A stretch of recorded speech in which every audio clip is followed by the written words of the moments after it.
All right, we are back with chapter 2 of The Life and Suffering of Sir Brant. I'm pretty sure that's how it's supposed to be pronounced, Brant, not Brandy. Branty. I was thinking it was like brandy, like the alcohol, but because that's how the screen reader read it. But yeah, when I was uploading it earlier, it yeah, Brante. So whatever, Sir Brant. Also, is that kind of a spoiler? Like, or no matter our actions, we're gonna end up a nobleman, like Sir Brant. So I don't know. Speech mode talk, speech mode on demand. Speech mode off, speech mode beeps, speech mode talk, family, 1 of 6. Events that can happen to the Brante family in this chapter. Gloria's secret, Stefan's disgrace, blood tide. You join the blood tide of the Brante family. Oh, blood tide. Maybe that's like the war. Stefan's disgrace. You find out about your elder brother's forbidden love, blood tide. Nathan's dude. admonition. Your younger brother Nathan Brante receives a spiritual admonition from you. Personal life, 2 of 6. Events in the personal life of the hero that can happen in this chapter. Matters of the heart. You revelation of the tree. Sophia saved. Character, 3 of 6. Nobility 0. Ingenuity, spirituality, personality, 4 of willpower 5. Ready for no character, 3 of 6. Sophia saved. Revelation of the tree. You experience a revelation by the sacred silver tree. An epiphany. Experience the revelation. So, character, no, spirit, personality, willpower 5, deaths, new sections, Okay. relations screen is now available, province screen is, map of the empire screen is now available, continue, button. We looked at all that last game. So we're gonna continue. Year 1126, adolescence, 8 years. The boy down the street. The family expects more and more of you as you grow up. The teachers and tutors hired by your father keep you on your toes all the time. Your life these days is dedicated to studying for your future, for the future of the Brante family. Rate 24, rate 9, rate 14. I'll lower it a little bit more. I'm sure somebody's out there being like, oh, it's 20 fast. Your younger brother Nathan keeps growing up too. He can hold a conversation now. You never refuse him when he comes to play, provided you have a bit of free time between your demanding lessons. Rate 19, rate 24, rate 19. It is a rainy day today. Father and mother have gone to a ball, and they left Nathan in your care. You lose track of time over the books in the sitting room, and Nathan goes off alone to splash in the creek. Soon you hear his voice begging you to come outside. He is on the porch, sobbing, all covered in dirt. You walk up to him as he continues to bawl. The heck? Okay, well, I mean, you're on the riverbank, or whatever, playing in the rain. You're gonna get all muddy and dirty and stuff. Nathan Brante, it's all that kid. He pushed me into the ditch and called me names. He said I was a fancy pants fool. I said I'll call my brother. He's still there. You have to go punish him, Jimothy. Fancy pants fool. Nathan points at a lopsided wooden house further down the street where the poorer artisans live. You see 2 boys lingering there on the porch. They are clearly both commoners, but far from poor. One of them is almost as tall as Nathan, and he frowns in a funny way, just like him. The other looks older, almost your age, but he is more broad-shouldered and taller. His name is Thomas. You've heard it before. Nathan Brante, there, Jimothy. That's him. Nathan points at the younger boy and hides behind your back. Thomas grins and rolls up his sleeves to reveal strong forearms. He must have been helping his father with manual labor for quite some time. Thomas Garrow, listen up, rich boys. We don't give a damn about you or your friendship. We don't let nobody call our home a stinking rat hole. Your little brother earned his ditch dive. Sometimes that's not what happened. Thomas Garrow, maybe next time he'll dress normal and stop picking fights with people who can throw him in the mud. Your hands clench into fists before you react. Nathan called them names first, no wonder they did the same. That's how it goes. But pushing your brother into a ditch is too much. Thomas stands tall and confident he sees no threat in you. You are about to get ready for a fight when you feel a tug on your sleeve. You turn your head to see Nathan, the one who started the whole mess. Come at Thomas and give him a beating. You say your brother is to blame. He did come. Your Thomas Garrow, maybe next time he'll. Your hands clench into come at Thomas and give him a beating. You simply have to teach that jerk a lesson. Button, 1 of 4. No. Say your brother is to blame. He did call them names first. Button, 2 of 4. Resolve the matter peacefully. You do your best to reason with Thomas and avoid a fight. Button, 3 of 4. Listen to your brother first. Nathan keeps tugging on your sleeve. It seems he has something important to tell you. Button, unavailable. Requires Nathan Brante gratitude. 4 of 4. Well, Resolve the matter peacefully. You do your best to reason with Thomas and avoid a fight. Button, 3 of 4. Say your brother is to blame. He did resolve the matter peacefully. You do your best to reason with Thomas and avoid a fight. Button, 3 of 4. Very reasonable. Say your brother is to blame. He did call them names first. Button, 2 of 4. Resolve the matter peacefully. You do your best to reason. This quarrel can be resolved peacefully. You turn to Thomas and offer to solve the problem like adults. His brother will apologize to Nathan, and Nathan will apologize to him in return. There is no need to fight anymore, and you will give Nathan a piece of your mind when you get home. You and Thomas are all grown up and should act your age, you say. The blood rushes to Thomas's face when he hears this. Thomas Garrow, act our age, you say. Are you calling me a baby? You better shut your trap. This is all he says before he attacks. You barely dodge a fist flying at your face. You start trading blows, huffing and puffing with rage. The younger brothers gawk in awe at the sight. Thomas does not resort to fancy moves, dirty tricks, or stupid taunts. He displays nothing but skill earned in many a street fight, and his heavy fists aim for your head. You keep dodging him again and again, trying to reach him. He takes a couple of glancing blows, but easily shakes them off. What a bruiser. You start swinging your firsts with greater and greater fury. My first. Typo. Your heart is pounding like a hammer. You see nothing but the foe in front of you. How much longer will this take? You're worn out. Your breath grows ragged, and your muscles grow heavy. But there is no way you can give up now. Nathan is watching you. Desperate and out of options, you swing and punch Thomas square in the nose, then immediately let his fist smack you in the temple. The blow rings through your head like a bell and blinds you for a moment. The world swims before your eyes. You clutch at your head to get your bearings. Thomas is standing in front of you, blood dripping from his nose. You no longer want to fight it out, and it seems your opponent would rather end it too. But you keep standing there, eyeing each other angrily. Then, suddenly, you hear an angry shout right next to you. An enraged man in a craftsman's apron is shaking his fist. Thomas's face contorts in terror right away. Thomas Garrow, it's my father. Run. You're gonna run from your dad? The punishment for fighting is flogging, and the mere prospect of that makes you run like the wind. Thomas sprints in front of you. You dash across the rotten wooden planks of the back alley, up and over a lopsided fence, across a giant puddle in one leap, and then forward into the tall grass. You hide there and stay quiet. You hear no sounds of pursuit. You exchange glances with Thomas and start laughing. His laughter is loud and infectious. But soon he cuts it short and grows sadder. Thomas Garrow, I'm gonna get flogged anyways. My dad's always quick to give me a beating. And then he'll start nagging me about the lots and the prayers for days like he always does. Why do I always get myself mixed up in this stuff? But fighting's the only way to prove you're worth anything, right? Nah, dude. The adults didn't see you fighting, you tell him, so all you have to do now is convince them you weren't. Nosebleeds happen, right? Mother gets nosebleeds all the time. Thomas Garrow, well, we could try it. Let's hope our little brothers don't tell on us. I'll talk to mine. There's a scratch on your head, don't let them see it. Good thing I didn't hit you in the face. There, good as new. You assure him that Nathan will never tell, and in return, you'll make sure he behaves himself so he won't get tossed into a ditch again. With that, you shake hands with Thomas. His handshake is as strong as you would expect based on his fists. You make your way out of the tall grass. You need to leave before Thomas's father goes to your family and complains about you breaking your lot. You come to a realization on the way back. You had no idea the place where you were hiding even existed, and it wasn't too far from home. Thomas smiles in excitement when he hears this.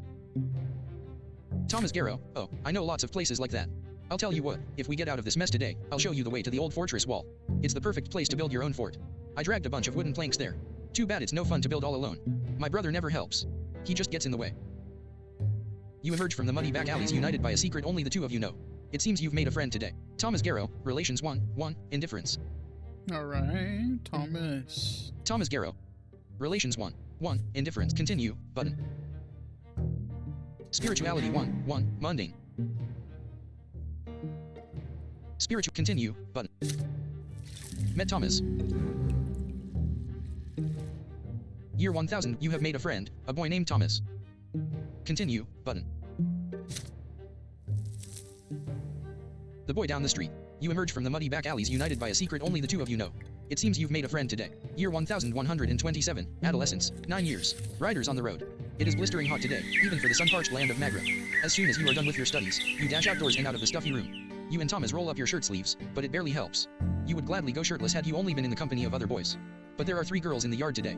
They are doing the laundry in a big washtub, whispering and giggling. If you could, you would gladly keep watching one of them at work. She has big eyes of deep blue. Her dark hair is braided, and her plain gray dress is mended and patched all over. Her name is Sophia. She throws her head back a little when she laughs. The rays of the sun are reflected in her eyes. You, Thomas, and the other boys keep telling silly stories, anything to make her laugh. Sophia, you sure love telling tall tales, Jimothy. Oh, I remember this one time. Ooh, Jimothy. But then Sophia hears a voice calling her home. She nods to you and runs across the street smiling. Her light steps carry her forward, but her eyes are looking elsewhere. But then a stone on the road catches her foot. She stumbles and falls flat into the dust.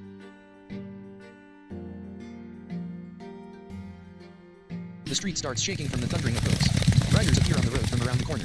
They bear a coat of arms you recognize right away, a sable serpent blade upon a field of verd.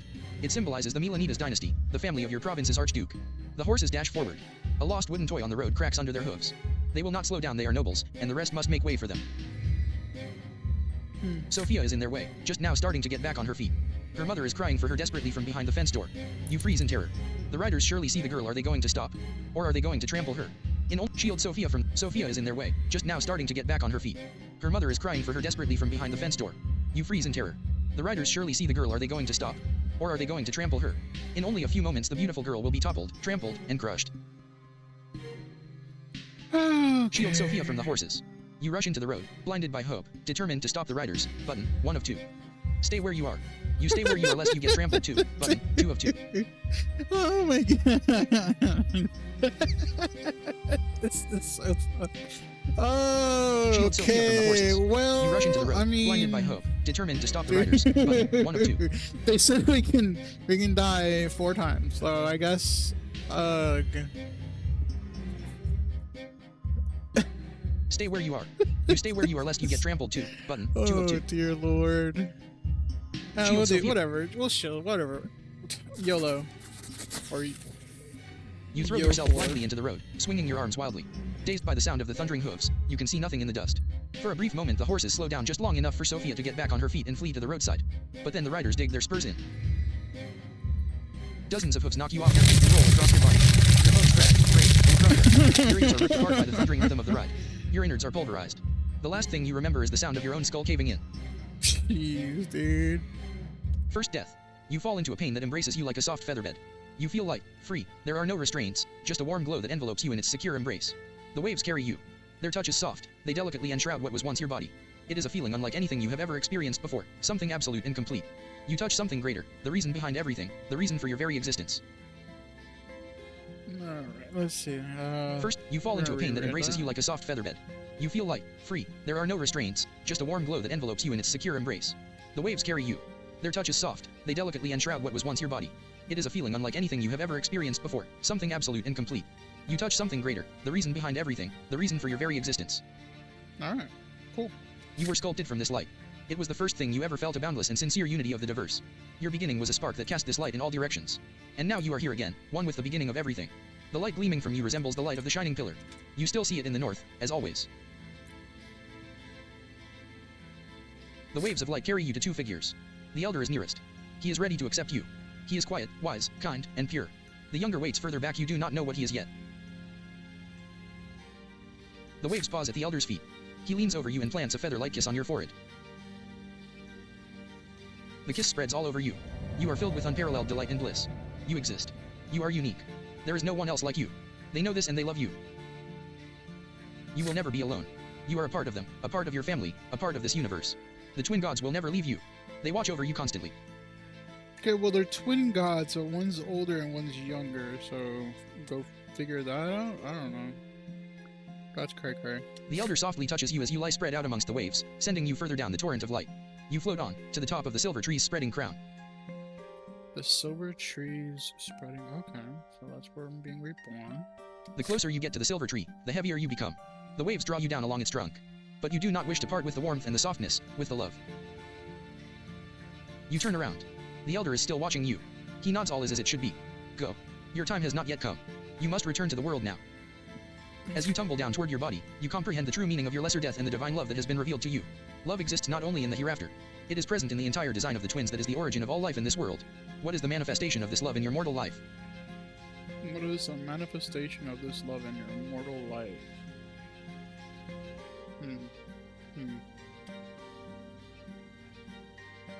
Empire. By creating the Empire, the twin Oh. gods cared for all living creatures. The Empire is the only thing that gives us a place in the world and a connection to others. It is an Definitely enormous not. family, made for people by the gods. Button, 1 of 6. No. Lot. The gods give you a clear mission in this world, No. thus gifting you your very being. This is family. Love always lives in kindred blood. You share the miracle of life and the universe with your kin. Your family is what you are given upon being born and what you leave behind when you depart. Button, 3 of 6. I only got 3 more options. I don't like these 3. Cause. The love the gods have for you is so great that they allow you to change the world they have created, to influence it with your deeds. Whatever your mission is, it is a proof of the twin gods' love for you. Button, 4 of 6. I like this one. Yourself. What could be a stronger manifestation of love than your very existence? Oh my God. Your every emotion, every thought, every action exists by virtue of the love from which the twin gods created you. Button, 5 of 6. Remain silent. You do not find the answer you seek. Button, 6 of 6.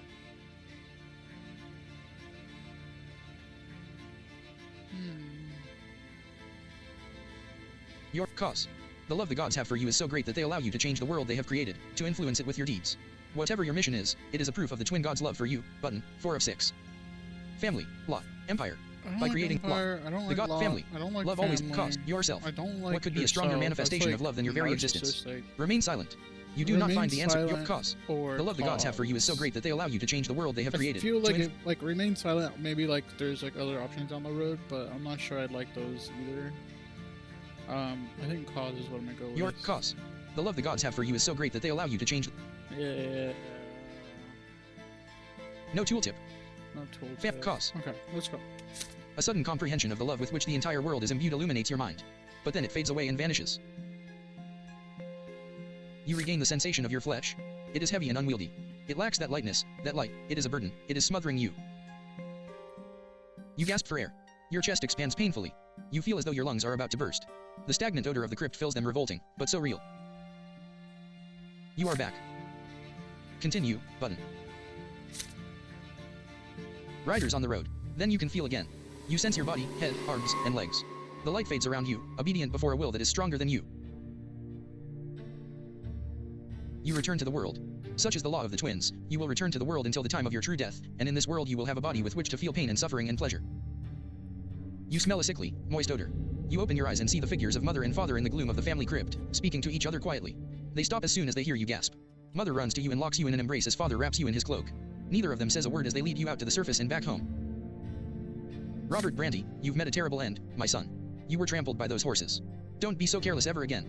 The lives you were granted by the twin gods are not to be wasted so recklessly. You would be punished for this, but the twins have already meted out their punishment. You tremble, your steps unsteady as you learn how to move again. Your body is eerily smooth, fresh, and renewed. Even the recent scars and scratches are all gone. But there is something new on it, a fresh black mark, a reminder of your lesser death beneath those hooves. Lydia Brante, remember that, by the twins' mercy, we are all given enough time in this world. Should you die before your time, you will be brought back by their grace. For 3 times they will rescue you from a terrible fate, but the 4th death is true and final for all. Lydia Brante, every loss of a life we were granted at our birth is a heavy blow to us. But the gods told us not to mourn a lesser death. And so we will humbly accept this and move on. See, your body has been reborn anew, with all your wounds healed. Lydia Brante, do not mourn your loss of life, my son, but thank the twin gods for their justice. Do not speak of this. And do not ever play by the road again if you wish to keep on living. You cautiously go back outside the next day. Children from the neighborhood surround you. They all saw you get trampled, and now they all ask you the same question: what was it like to die? Thomas rescues you from their pestering. He pushes the motley crew aside, hugs you, and pats you on the back. Thomas Garrow, look at you, buddy. You gave an entire life to keep a girl safe. Then you see Sophia. She is standing nearby, shyly working up the courage to walk over to you. Soon she finally approaches you and begins speaking rapidly. Sophia, Jimothy, why did you throw yourself in front of those horses? My life isn't worth any more than yours, so why did you think that? You weren't supposed to die there. It was all those riders' fault. Because it's They deserved to die, unfair? not you. Because actions whatever influence the future and stuff. Like, haven't you heard, bruh? Her voice rises to a shriek. She suddenly stops and runs my back home. God. You stay where you are, watching her run, the golden rays of the sun dancing in her braided hair. Sophia, relations 1, indifference. Sophia, Yeah, she's indifferent because I saved her life. Relations What 1, indifference. Continue, button. Alright, well, we're never gonna see her again. Nobility 1, unprincipled. Ingenuity 1, slow. Spirituality 1, 2, searcher. Willpower -5, 0. Ready for action. Deaths, died once. Okay, that works. Death, continue. I mean, we haven't really. I guess there are 2 choices. And I guess we got both spiritual ones. Sophia saved. Event has happened. Sophia's event has happened. Conditions. Willpower. Greater than or equal to 0. Rescue Sophia. You save the local girl named Sophia from lesser death. Continue.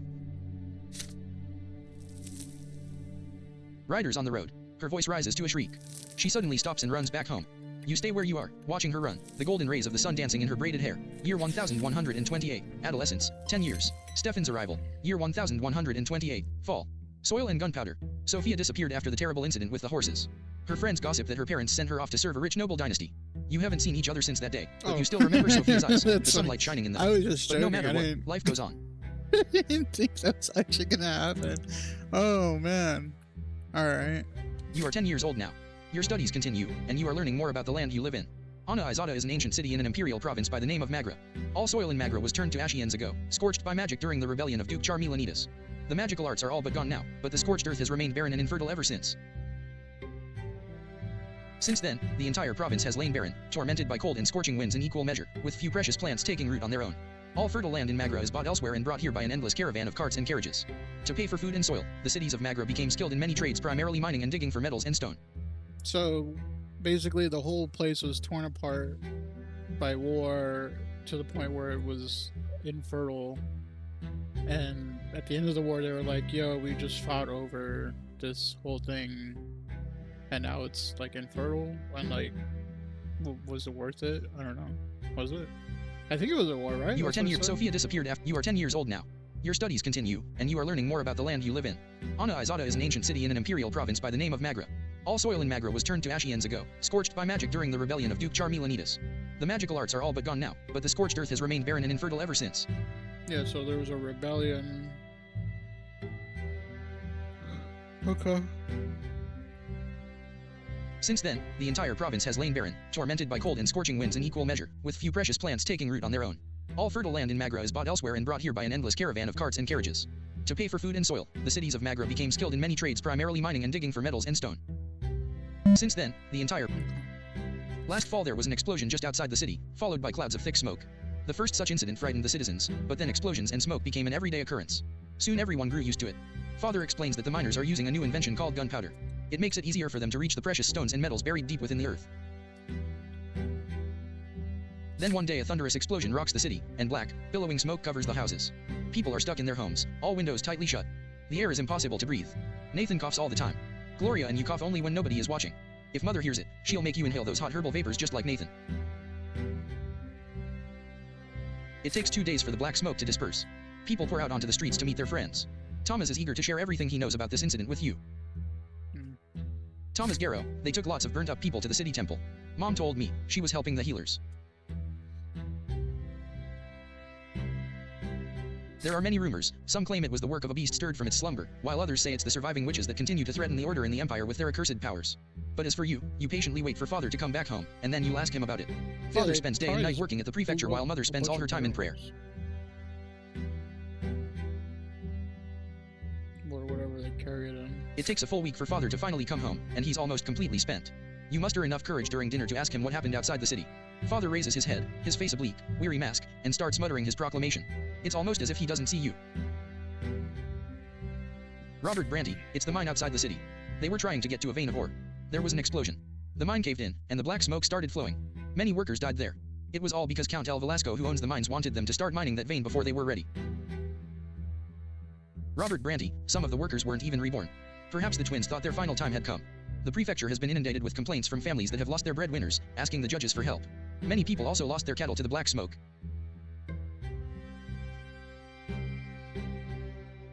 It's probably like something to do with like limited power that the tree has. Robert Brante, Robert Brante, Count El Velasco blames gunpowder for the disaster. The prefecture and the newspapers just repeat whatever he says. But it's plain old greed and tyranny of noblemen that are to blame.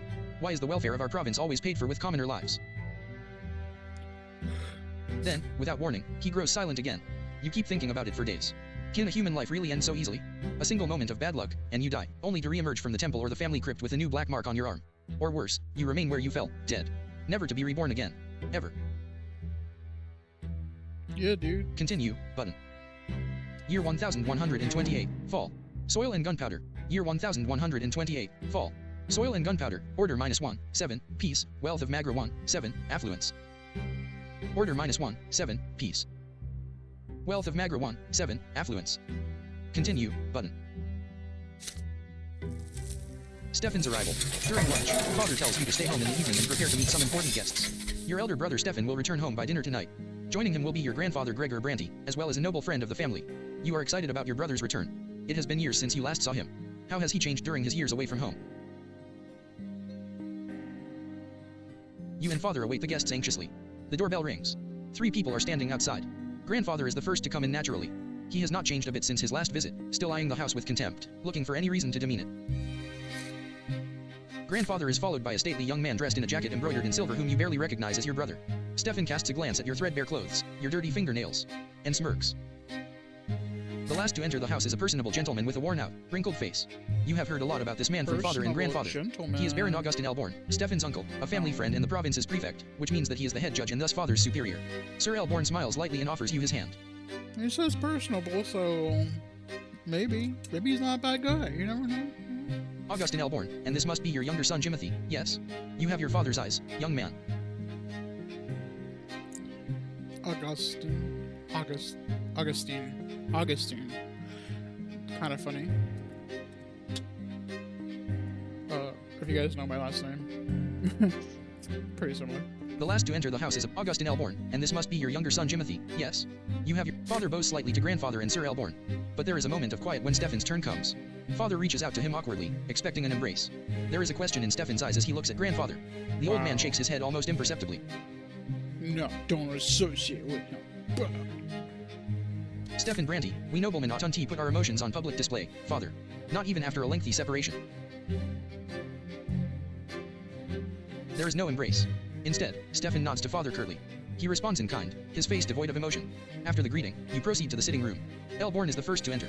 He kisses mother's hand, and Gloria's too, and tussles Nathan's hair after he sees him hiding by the table. Grandfather acknowledges them with a glum nod. Stefan Brante, greetings, Lydia Brante. I remember you were kind to me when I was but a child. And you must be Nathan. You could barely walk when I saw you last. There is no embrace. Stefan Brante, greetings, Lydia Brante. I remember you were kind to me when I was but a child. And you must be Nathan. You could barely walk when I saw you last. You were kind of when I was but a child. I mean, sure, dude. Whatever, man. Your elder brother ignores Gloria completely. Not even a greeting. You proceed to the dining room in a dignified manner and take your seats. The dishes smell delicious, but they merely punctuate the overwhelming tension at the table. Elborn is the only one with a friendly smile on his face. Augustin Elborn, the dinner is splendid. Lydia, did you choose the dishes yourself? You have a truly refined palate. It warms my heart to know Stefan spent his early years with you. Womanly care always does a child good, no matter the estate. Your fork freezes in the air halfway to your mouth. You expect many things from a noble of the sort, but words of praise for a low-born woman are not one of them. You cast a glance at grandfather. He looks like he is about to choke on those words. Yeah, dude. Gregor Brante, it would do my grandson more good to stay at boarding school among his equals. Augustin Elborn, please, Gregor. Parenting is no less important. Nothing can replace a mother's love, I cannot deny it. It saddens me greatly that my late sister could not be there to raise Stefan. But there was still a family for him, and he was surrounded by love. How could that be bad? Augustin Elborn, and besides, his father was by his side all the while. A father's example is always the best.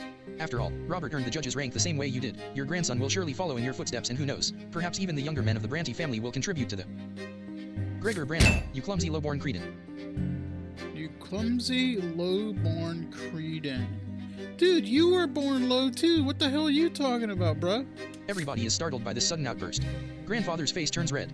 He is glaring at a young lady servant holding a pitcher over a glass. Oh. Stefan is sitting right next to her, dabbing a napkin on a fresh stain on his jacket. Gregor Brante, begone this instant. The lady servant runs away, leaving the pitcher on a small table by the door. After a quiet moment, Elborn smiles again. Augustin Elborn, it appears the servants have left us, yet dinner is far from over. Yeah, see, like, this dude's unhappy. And he's getting, like, fed a bunch of stuff. His family's being praised by this other baron or whatever. And, yeah, he just, all he wants to do is pick and be upset. Like, dude, just be happy, yo.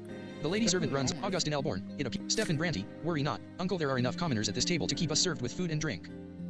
Wow, bro. Stefan glares at Gloria across the table. She is sitting right next to you. She shrinks down and hunches over under his gaze. Father furrows his brows. Mother covers her mouth with trembling hands. Grandfather sneers. Stefan's gaze does not move. The silence lasts far too long. Then she starts to rise from her chair. Gloria, if the Brante gentleman so wish it. Your hands clench into fists under the table. How can he bring himself to humiliate his own family, his own mother and sister like this? It is all grandfather's doing. Stefan could not even bring himself to embrace father without his permission. And yet they are noblemen, and they have the right to act this way. If there is any way this dinner can become even more unbearable, you do not want to see it. Insult your brother. Make small talk over dinner. Join Gloria in her plight. You rise from the table and help your sister wait on your family. Obvi. Button, 3 of 3. Obvi, yo. Obvi. You deliberate for a moment, then take the napkin off your lap and rise to join Gloria. A moment later, you hear the sound of another chair moving. Your mother joins you. Heck yeah. The three of you now refill glasses, serve food, and clear away dirty dishes. Sir Elborn tries to make small talk with father, but in vain, so he focuses his attention on grandfather and Stefan. Grandfather is pleased to inform him of Stefan's achievements at the boarding school, especially his exemplary sword fighting skills. He constantly stresses the importance of your elder brother for the future of the family. You listen to him dispassionately as you continue serving new dishes to the table. As you wait at the nobleman's table, you, your sister, and mother never bump into each other. Your labor is impeccable. Grandfather could not have found fault with it even if he tried. Your shoulders and back are aching, but being a manservant inside your own house hurts even more. When the guests finally leave, Mother and Gloria embrace you with relief. You did not neglect your relatives and shared their humiliation. And the composure that you have shown gave you new strength. Gloria, Relations 1, 2, Sympathy. Gloria. Relations 1, 2, Sympathy. Continue, button. Willpower 10, 10, full of power. Oh, shit. Alright. I'll take it. Year 1129, adolescence, 11 years. A dropped handkerchief. Hot, dry wind sweeps through the city from the barren land surrounding. The noble residents of Anahizada prefer to remain in their chambers, while the commoners huddle in tents or in the shade of the silver tree. You are on an errand right now. Your father wrote a letter to a noble acquaintance, and you are to deliver it. Thomas, the boy down the street, is tagging along. The two of you are inseparable now. The errand is an easy one, so you decide to take this opportunity to loiter around the part of Anahizada where the nobles live. So here you are, in the middle of the city square, resting on the ancient brickwork by the old fountain in the merciful shade of the gargantuan silver tree. Thomas is by your side, lazily slouching on the edge of the fountain's basin. Thomas Garrow, it's a hard life for commoners like you and me. Either you break your back in a workshop day and night, hoping someone will buy your goods someday, or you become a manservant to some noble. You never get a chance to enjoy life. This is our lot, you remind him. We work and endure and suffer. But Thomas waves your words away. Thomas Garrow, yeah, I know all that already. Mother keeps drilling that stuff into me. We must be humble, our strength is patience and persistence, so yeah, I say, but I want to make my fortune no matter what. So how ain't that living by my lot, I ask you? Thomas Garrow, but the lots, they ain't easy. Let's take you, for example, Brante, your father's a nobleman, but even if that didn't make you one. Just look at your hands. You never had to work as hard as me, but we have the same lot, so we're supposed to suffer the same. Or look at your father, he's a judge, he toils at the prefecture day and night doing his judging, and he's a noble? I've never seen an Arnian work as hard as he does. You shrug.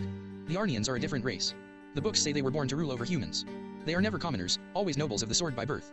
They founded the empire after subduing all the human kingdoms on the continent. Humans will never be their equals. Arnians are always better, smarter, stronger, and their skin is a noble shade of blue if the books are to be believed, of course. You have never seen one yourself. Your idle chatter is suddenly interrupted by a rugged-looking guardsman dressed in black and green. He chases you away from the fountain, common rabble like you have no place here. You hear the clattering of hoofs and wheels against the cobblestones and see flags bearing a coat of arms, a sable serpent on a field of vert. It makes you squirm. It is the Archduke's coat of arms, the Milanitas dynasty. The carriage door opens, revealing a young lady in a luxurious dress. You cannot look away from her. Those dainty shoulders, suggested, but not revealed by the cut of her dress, her black hair cascading over them. Her stately, slim silhouette, her pouty lips and prim nose, and those eyes, dark like the night sky. The way she moves, fluidly, gracefully. And, most incredible of all, her skin glows an azure blue. She is a masterpiece given life. She is an Arnian. Wow, dude. Octavia Milanitas, clear the way for me. Clear the way for me. The Milanitas guardsmen work quickly to clear the way to the fountain for the Arnian lady. The searing sun dances on her skin in bizarre patterns. With one elegant motion she reveals a handkerchief, then leans over the basin and wipes her head and neck with its cool water. Thomas Garrow, well, I'll be. That's Octavia Milanitas, our Archduke's own daughter. The Arnian turns away and proceeds gracefully back to her carriage. You see something slip out of her hand and fall onto the cobblestones right next to you. Her handkerchief. It is right there by your feet. Intricate craftsmanship, expensive woven fabric, delicately decorated with emerald filigree. Your heart skips a beat. Will you dare draw the beautiful Arnian's attention in order to return her lost possession? Or would you rather not attempt to cross the chasm between you and her?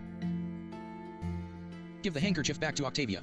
You walk up to the Arnian lady to give her back the handkerchief. Stash the trophy. You quickly hide the trophy. Keep the handkerchief as a memento. You stash the trophy. You quickly hide the trophy, planning to sell it later. Button 2 of 3. I don't want to hide it. Keep the handkerchief as a I don't memento. want to keep You watch the it. Arnian lady depart, That's trying to burn weird. her every movement into your memory. Button 3 of So 3. you gotta return it. Give the handkerchief back to Octavia. You walk up to the Arnian lady to give her back This the is gonna handkerchief go she bad. had This is dropped. gonna go Button bad. 1 of 3. She's gonna be like, get out of here, peasant. I don't want it now. You. It takes a moment to overcome your fear. You follow the young lady Milanitas and call out to her in a nervous voice. She turns around, her beautiful face marred by a puzzled expression. You extend the dropped handkerchief towards her. She's like, I have 1 billion of them. They don't matter to me. Lady Octavia's face contorts into a sneer. She signs to the guardsman I knew indifferently. I knew it. A guardsman's gauntlet-clad hand slaps you in the face. It rings your head like a heavy bell. Your nose cracks obediently under this staggering force. The rest of you follow suit, and you fall prone. You can discern the guardsman's voice through the painful din in your ears. Should I take the handkerchief back, lady? Octavia Milanitas, after a commoner's hands have befouled it. Let him I wipe knew himself it. with it for all I care. Should just been like, hey, you dropped your handkerchief. The carriage drives away. Thomas runs up to you and drags you back to the fountain. Your head is still ringing from the blow. The fateful handkerchief is still crumpled in your hand. Octavia Milanitas, status, none. Octavia Milanitas, status, remembers you. Remembers you. Octavia Milanitas. Status. Uh, Remembers you. Continue. Alright, well, whatever. Willpower -5. 5. Ready for action. Matters of the heart. Event has happened. Conditions. Meet a girl. You experience your first romantic feelings. Continue. Button. What? Well, I thought that was with Sophia. The heck? A dropped handkerchief. The carriage drives away. Thomas runs up to you and drags you back to the fountain. Your head is still ringing from the blow.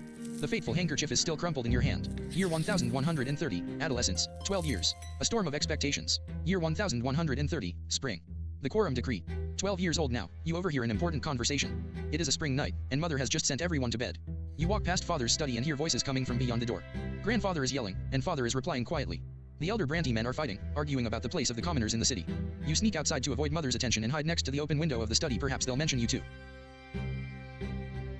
Gregor Brante, that low-life idiot, had the gall to pay me a visit and beg me for some service. He had the insolence to ask me outright. He thought I was going to support his claim for the chairman's seat in the lesser quorum. How dare he? Robert Brante, father, please listen. Meyer Egmont may be lowborn, but he carries a lot of clout in Magra. He owns 5 iron mines. A friend like him could be quite useful. Should he become the chairman of the lesser quorum? Gregor Brante, I don't give a damn who this Egmont is, Robert. What he is, however, is lowborn. His lot is humility and obedience. The likes of him can never rule anything. They're nothing but a flock of sheep that need a firm noble hand to guide them. Jeez, dude. Gregor Brante, I wasted so many years trying to quash that quorum decree. But that accursed Cornelius Tempest did everything in his power to make the emperor sign that pathetic screed, and now even lowlifes can wield power. True power, Robert. Robert Brante, just the right to discuss the size of the Archduke's tax, nothing more. Gregor Brante, that is only the beginning. What's next? Are they going to arm the lowlifes now? Make them into judges? If the empire rejects the foundations and the lots, the entire edifice will crumble. Bah, who am I telling this to? It is already crumbling, and you, my son and heir, are a harbinger of its destruction.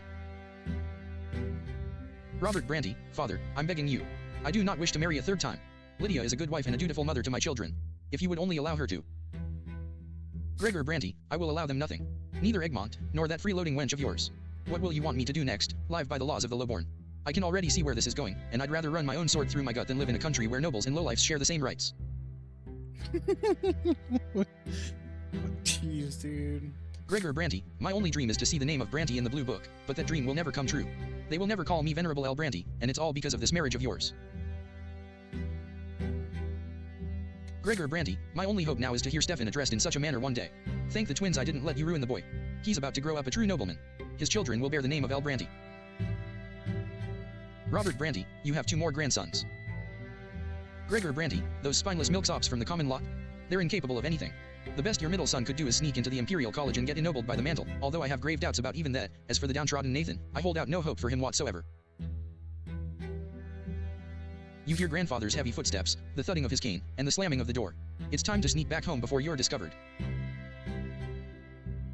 Continue, button. Year 1130, spring. The quorum decree. Year 1130, spring. The quorum decree. Power 1, -3, overseer in power. Power 1, -3, overseer in power. Continue, button. Power. Year 1130, power. Continue. A storm of expectations. School begins. Year 1100. You started studying at the school. Year 1130. School begins.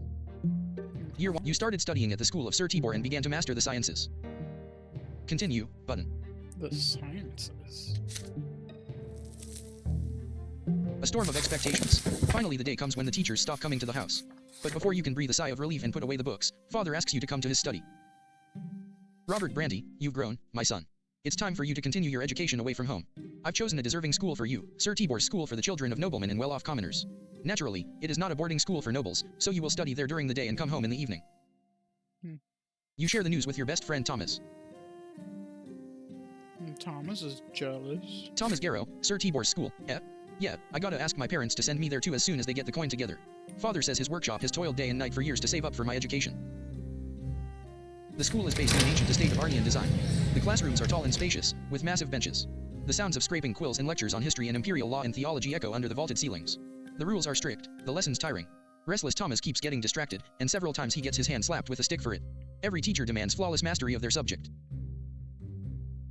Every day Father asks you about your studies. You have already told him twice how Magra joined the Empire and how the Nobles' Court of Honor is different from the Commoners' Civil Court in the city prefecture. But Father keeps pressuring you to work even harder. When it is time to go to bed, Mother will not let you go to sleep until you recite a newly learned prayer for her. And when it is time to go to school, you promise her every day that you will behave with great humility and steer clear of insolent behavior of any kind, for you still live by the commoner's lot, and that lot is hard work and suffering. Your first month in school draws to a close, and the teachers announce that there will be exams at the end of the month to determine the best and the worst students in each subject. Father insists that you devote all your spare time to studying law and history if you wish to follow in his footsteps. But when you speak to Mother every day, you start considering theology. You still remember the revelations and divine visions that came to you in your earliest years. Yeah, dude, theology. You have only one more day until the exam. You have locked yourself away in your room. It is already getting late. Your desk is covered with handwritten notes surrounded by leather-bound books. Just looking at them makes you queasy, but you have to read through all of them again at least for one of your subjects. There is a nagging thought on your mind. Thomas ended up in big trouble the other day.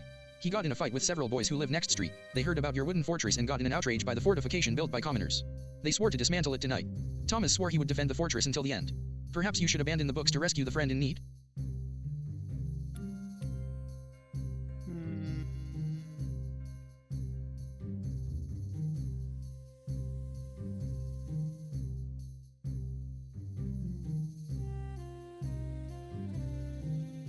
You have only one. There is a But then you hear your little brother Nathan knocking at the door. He stands there shyly, not saying a word.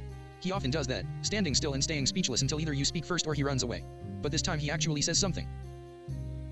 Nathan Brante, the door is locked. Are you okay, Jimothy? Is there anything I can do to help? Your head is spinning.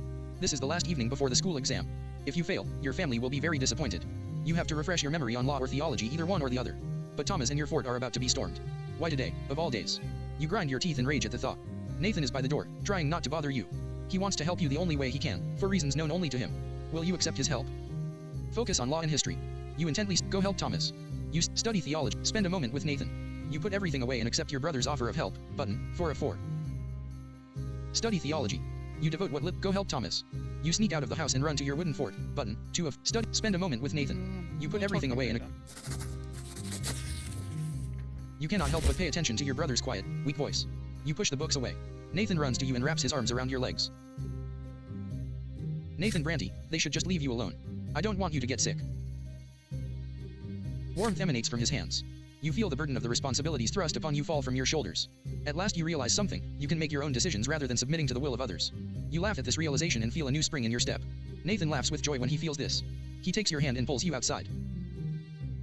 You've studied enough. You spend the rest of the evening playing with your little brother, teaching him how to build a watchtower out of wooden planks, sticks, and old rags behind the house. Nathan's success in construction leaves much to be desired, unlike his skill in covering himself with mud. Still, he is absolutely overjoyed. Yeah, I'm happy with that one. The morning comes. You barely have time to wake up before you are walking to the menacing edifice of the school. The entire day is a constant flow of questions demanding answers. You give satisfactory responses on law and history, although you are somewhat confused by the many technicalities and chronological orders. Your knowledge of the interpretations of the lots leaves much to be desired. Your parents are dissatisfied with your performance. You know that you could have worked harder. Nathan Brante, Relations 1, 2, Sympathy. Still, you believe yesterday was not a waste. Nathan Brante, Relations 1, 2, Sympathy. Continue. Willpower 10, 15, full of power. Heck yeah, dude. 1130, Fall Noble Titles. Your education continues. As you study imperial law, you come to realize that there is a certain hierarchy even within the noble estate. It seems your father's status is not quite equal to that of the more eminent human and Arnian gentry. Yeah, that's kind of what I suspected. You return home with this new information at your disposal. Father asks you about school after dinner, as he always does. Robert Brante, and what is the difference between nobles of the mantle and those of the sword, Jimothy? You already have an answer ready. The latter status is hereditary, meaning that it is passed down from father to son. After the Arnians, nobles of the sword are the most eminent humans in the empire. They own land and estates, they fill offices of the highest ranks, and the names of their bloodlines are preserved within the Great Blue Book. Nobility of the sword can only be granted only by the overseer of the province or the emperor himself. Robert Brante, and how are such eminent people addressed? With the honorific L, before their last name, you respond. Sir Augustine Elborn, for example. Father pats you on the shoulder, clearly pleased. Robert Brante, and what about the Arnians and their status? What have you learned about them? The Arnians stand above all human gentry. They are born to rule over humans regardless of their titles. No L is required when addressing them. They need no honorifics, for the names of their ancient dynasties are known to all. Oh, L-born, like lower born. Father nods somberly. So they're like, here's a bunch of classes for you guys all to fight over, but we're gonna be the ones on top. Robert Brante, yes. We can never be their equals. Do whatever an Arnian tells you and never defy them. Ever. Robert Brante, and what about grandfather and me? Where do we stand as nobles? That is easy. Father and grandfather are nobles of the mantle. This title cannot be inherited, but it can be earned by any commoner as a reward for great service to the Empire in the Legion or as a civil servant. Father suddenly grows quiet and looks you in the eye intently. Robert Brante, yes. And someday you will earn a noble title too, son. All in due time. Continue, button. Alright. Sons of the nobility. Sir Tibor's school teaches children of all stripes. Nobles of the mantle and low-born parents can send their sons here. And every passing day, the children of noblemen invent new ways to snub and bully the commoners. Most of the time the bully leading them is Diderek, the son of the secretary for the city hall and a self-important slob. The sons of noblemen never pick on you, however they know that your father has been ennobled by the mantle. However, Diderek and his retinue soon choose Thomas as their favorite victim. Time and time again you ask your friend not to pay them any mind, but again and again Thomas grows angry and snaps at their self-satisfied mockery. It is early morning. The students are busy flocking to the classroom for the next lesson. You wave Thomas over when you see him. He waves back at you and then a bucket full of slop splashes on him. Needless to say, it is the work of Diderek and his entourage. You hear his familiar creaky laughter. The tailor's son stinks. How dare he sit next to decent folk? Thomas clenches his fists. Thomas Garrow, you're dead, Diderek. He throws himself at Diderek's haughty entourage like a soldier ready to wage war. He attacks them first. This is just what they expected, and they are free to retaliate. He barely makes one movement before 4 pairs of hands grab him at once. Diderek sneers and kicks your friend in the belly. Thomas gasps for air and starts coughing. You stand between them as Diderek readies another kick. The nobleman's son cocks an eyebrow. Why do you mingle with commoners? He asks. Your father is a noble of the mantle. You ought to be friends with your own kind, your equals, not the dirt beneath your feet. Behind him, 4 boys hold Thomas down as he struggles furiously. The other students are watching you, frozen in fear. Diderek haughtily extends a hand to you. He clearly expects you to shake it. What will you do? Challenge Diderek to a fight. You challenge the nobleman's son to single combat. Button, 1 of 4. Dear Lord, no. Turn him over to the teachers. You sick the school authorities on Diderek and his retinue. Button, 2 of 4. Admonish the nobleman's sons. The children of parents who have been ennobled by the mantle still bear the commoner's lot. Button, 3 of 4. Shake Diderek's hand. He's right. Admonish the nobleman's son. There we go. Use their You make a speech not to the against lead bully himself, but rather to his retinue. How come Diderek sees himself fit to instigate fights? His family may be higher in rank, but, like everyone else here, he has yet to take the nobleman's sacrament himself. The nobleman's lot is not yet his, so he is not yet fit to fight or rule. Nor are any of you. The twin gods are ever watching over us, you add, and they are ever vigilant. Do you dare to defy their will? Diderek tries to retort. They've broken no laws, he says. All they've done is teach commoners the meaning of suffering. You call upon the knowledge gained from your theology lessons and easily pick his argument apart. Every man's first duty is to follow his lot, and Diderek and his friends lack the humility to accept that they are not yet true nobles. The hands holding Thomas down grow weak. There is a whisper among the students around you. You're right. The twins are always watching how we follow the lots. Diderek's retinue quickly dissolves in embarrassment. He furiously orders them to come back and join his cause, but his exhortations are all in vain. The other boys are clearly impressed by your words. The noble children will think twice before acting out again. Thomas Garrow, Relations 1, 2, Sympathy. Thomas Garrow, Relations 1, 2, Sympathy. Continue, button. Spirituality 1, 3, Searcher. Year 1131, Adolescence, 13 years.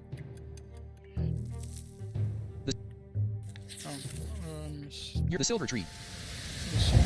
Year 1130, Spirituality 1, Year 1, the Silver Tree. Your theology teachers tell you more about Ana Izada. It is more than just the provincial capital, it is also a sacred place blessed by the gods. It is where the twin gods' first disciples spilled their blood, and from that blood grew the sacred silver tree. Its enormous foliage hangs over the city. You see its branches in the sky every day, but you have never approached the trunk of the tree yourself.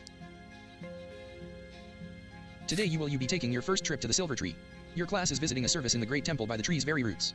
Thanks to your theology teacher, you and the other students will witness this landmark of the twins' advent up close. Everybody is excited. Soon you and the other boys enter the slums surrounding the church district of Ana Izada. The roots are pulsating under your feet. They spread underground all throughout the area. Pathetic, cramped hovels, and filthy streets surround the trunk of the tree. They are home to paupers, day laborers, and preachers. The people of the district bow humbly to you and point you towards the temple. They seem at peace despite the abject poverty in which they live. Yeah, dude, that seems beast. Let's go. Soon you and the all who live directly beneath the tree are filled with its divine grace, your teacher says. People come here to make peace with the world and their fate in it. Your class is unusually quiet. Everyone is listening to the rustling of the leaves and the underground beating of the roots. The sky above you is obscured by the tree's canopy. You find the temple of the twin gods right next to the tremendous trunk of the tree. It almost seems a part of it. There is a crowd there, pilgrims dressed in traveling clothes, paupers and beggars, common people of the city, and the occasional well-dressed noble. There are arguments among some people who are gathered in separate small groups. Many people are wandering around, staring upward at the tree's branches. I don't know if really the temple or like this whole belief system is like what we want to go after. I want to go after this tree. This tree. You find the temple. The tree impresses you with its might and the calm emanating from it. You are filled with a desire to sit down and think of the world, to learn something about yourself, to touch the silver white bark and hearken to the whispering leaves. You are distracted enough to fall back from the rest of your classmates. You notice a small path that should take you right next to the trunk. A tall red-haired woman walks out of the crowd of pilgrims. She is wearing a worn white robe. She is no longer young, but her face is youthful and covered in freckles. Her hands clutch a book. You have never seen this lady pilgrim before, yet she looks at you almost as if she has recognized a lifelong friend. She beckons to you and says her name, Matilda, a preacher from Astonia. What she says next shakes you to your very core. It is commendable to see a young man so keen to learn the teachings of the twins, she says, yet you will never follow the light of truth within the walls of the temple. Inside you will find only the lies about the lots, the erring words of Prophet Isaiah sanctified by the passage of centuries, yet anyone who sets out to read the accounts of the twins' own lives knows that they never so much as mentioned the lots. The red-haired preacher's words frighten you. They clash with everything you have heard from mother, everything you have been taught at school. The lots are a lie. You freeze in fear. Should you argue with Matilda, or ask her for more information? No, dude, or should you treat her as a madwoman and catch up with your classmates? You suddenly feel a small, warm hand grasp your own. You see a girl right next to you. She is just a little older than you, wearing a black dress, threadbare yet almost spotless. Her hair is covered by a handkerchief, with only a single golden lock showing. Her brown eyes are burning with rage, her hand pulling you away from the red-haired preacher. You stare in confusion at the strange young girl, your cheeks flushed by the sudden touch. There is just a bit of color on her cheeks too. But then she starts speaking to you quickly. Jean, don't listen to her. She's dangerous. Come to the temple with me. Only there will you see the truth. Jean? You stare at Jean, don't listen to her. She's dangerous. Come to the temple with me. Only there will you see the truth. Who the hell is Jean? You stand there, surrounded by the crowd of praying pilgrims and the sounds of shuffling feet, torn between two people you have never seen before. And each of them expects you to follow her. But all the while you hear the whispering of the wind in the tree's branches. The branches reach out for you, almost as if the tree wishes to speak to you itself. Can you hear its voice? I bet Jean was one of the twins. Jean, don't listen. You stand there, surrounded by the crowd of praying. Follow the girl into the temple. Stay with leave them and approach the tree. The tree gives into the epiphany. You open yourself to the tree and listen as it speaks. Button, unavailable, requires, 4 of 4. Leave them and approach the tree. No, I'm gonna go the to tree. the tree, It knows bro. more than any human. Button, 3 of 4. Yeah. Right? Follow the girl into the temple. Leave them and approach the tree. Leave them. I'm going for the tree, dude. The tree is beautiful.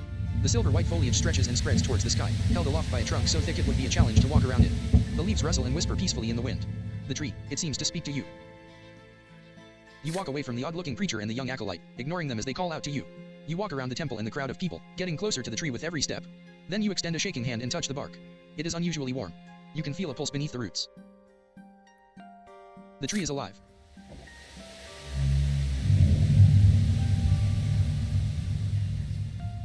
The roots are so gigantic, they form large grottos, spaces of air embraced by the roots and the ground. You squeeze into one of these grottos. It is unusually bright and quiet, shielded from the noise of Ana Izada. Right now, there is only you and the tree.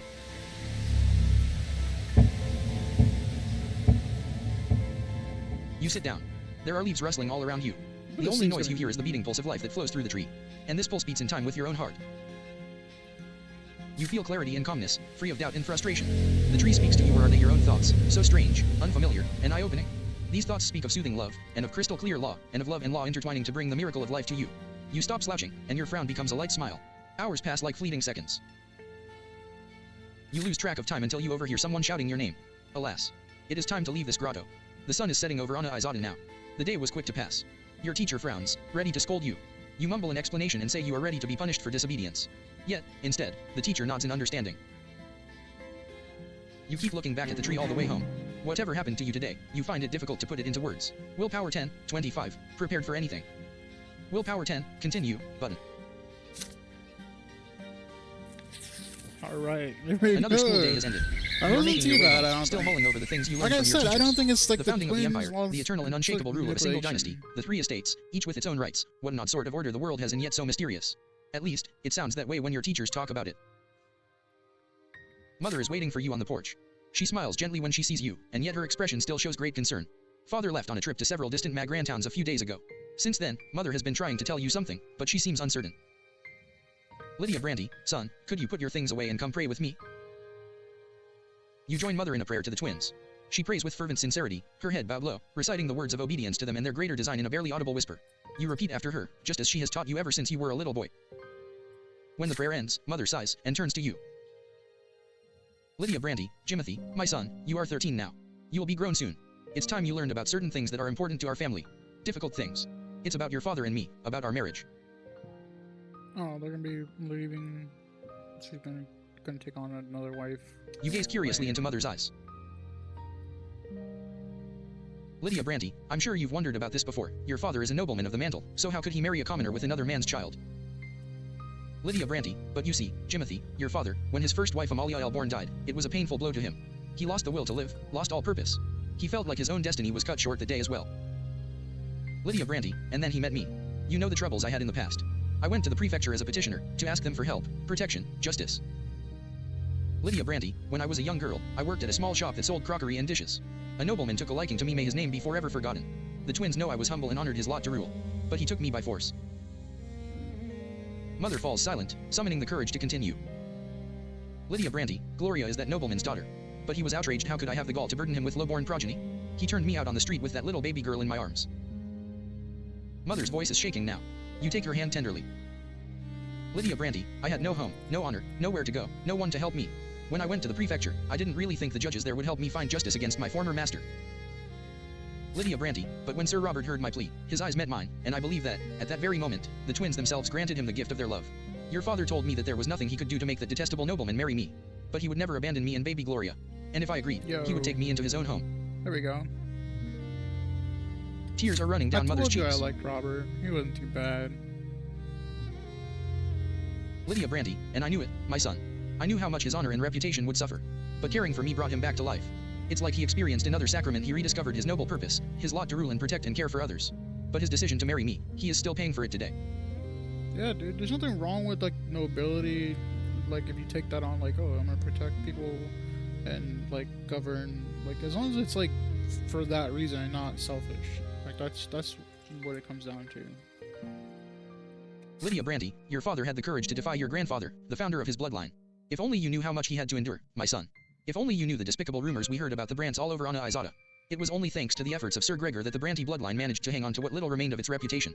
And now the noble families have all but forgotten about that scandal, thank the twins. I wonder what the scandal is. Probably something to do with the rebellion, I bet. Mother falls silent. She looks at you intently. Do you understand what she is telling you? Lydia Brante, my son, I'm not telling you this just to share the pain of my past. I have no reason to complain. Even Sir Gregor has accepted me through gritted teeth. But you need to understand the heavy burden our family must bear, including our scandalous marriage and Gloria's foul origin. Lydia Brante, and Gloria. She can never be a Brante. Even if the elder Brants agreed, the news would stir up the old scandal in the minds of high society. And if that were to happen, Jimothy, they would see even your birth as illegitimate. Mother sighs heavily. Lydia Brante, what I told you just now is something you have to know, son. You are about to enter adult life. By my lot, I must be humble. I cannot tell you how to treat your family. But, may I ask you a question? Now that you know all of this, do you still see Gloria as your sister? Accept Gloria as your sister. Regardless of her origins, Gloria will always be family. Button, 1 of 3. Distance yourself from Gloria. Evade the question. You do not want to disappoint Mother or Gloria, but you are not ready to promise anything just yet. Button, 3 of distant. Accept Gloria as your sister. Yeah, dude, regardless of her origins, Gloria will always be family. Dude. Button, 1 of 3.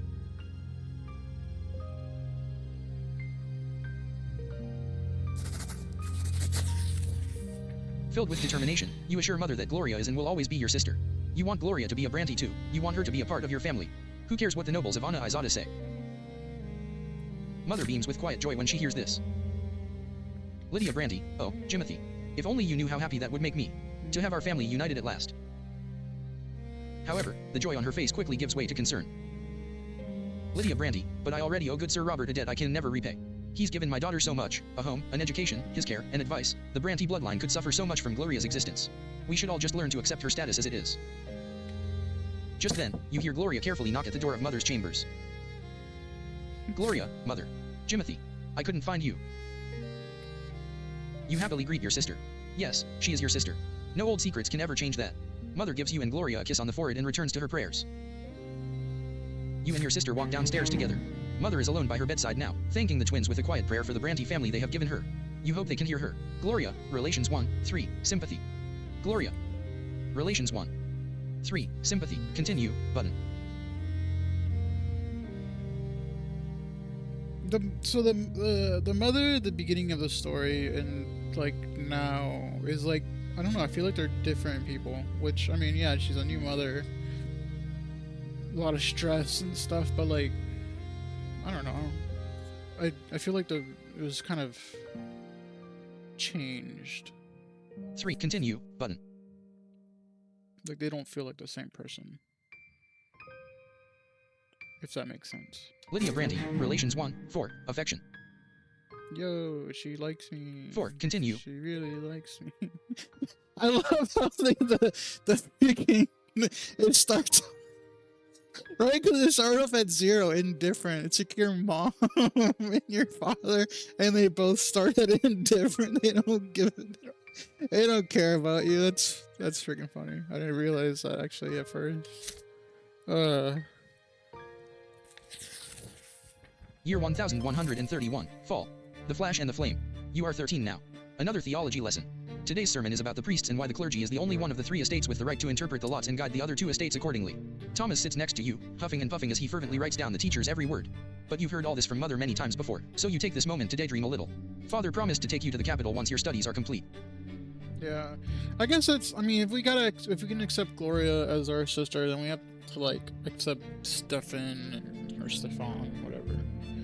So, double-edged sword, I guess. But the teacher suddenly casts a stern look around the lecture hall and raises his voice at one of your classmates.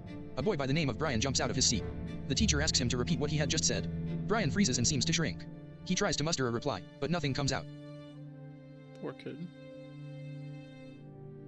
The class becomes agitated. Someone is about to get punished. The teacher now looms over Brian. The boy's cheeks are flushed, and his eyes are covered in tears.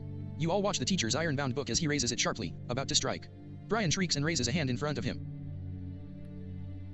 A sudden flash. The teacher screams and buries his face in his arms. His hair is ablaze, and his skin is covered in horrible burns. It's magic. Real magic, just like in the books about the Magra Rebellion. The class freezes in shock. There is a dull thud as the iron-bound book falls to the floor.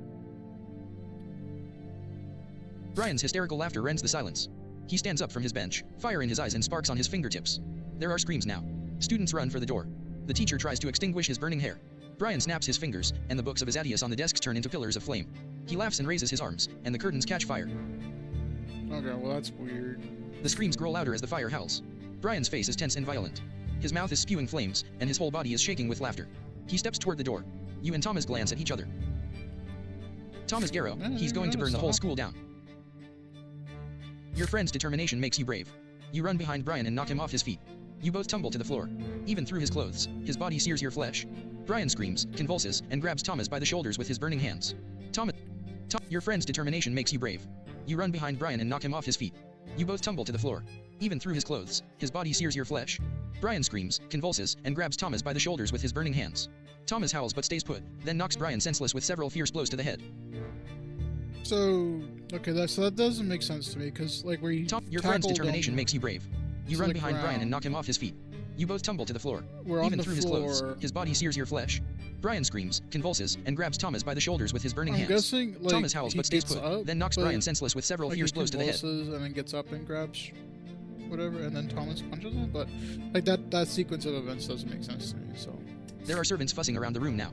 They put out the fire and take away the teacher, his body covered in horrible burns. You and Thomas remain next to Brian, who is lying on the floor, silent. Soon 3 men in black cloaks enter the doors of the school, each bearing an edict sealed with silver, the Inquisition. You and Thomas are told to step away from the witch.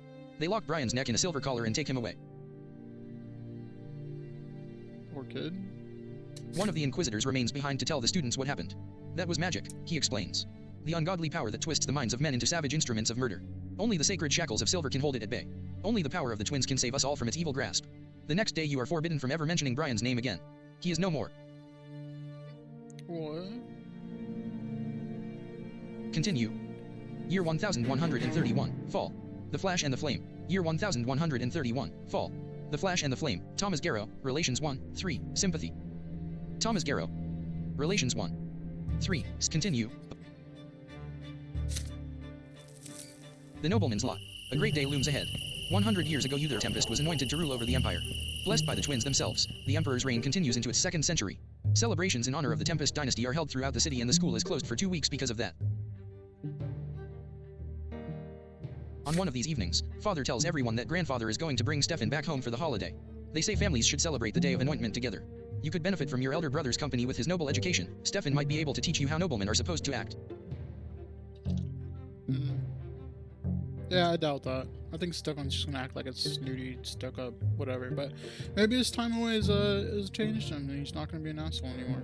But doubtful, dude. Soon, Stefan arrives. He now handles himself differently.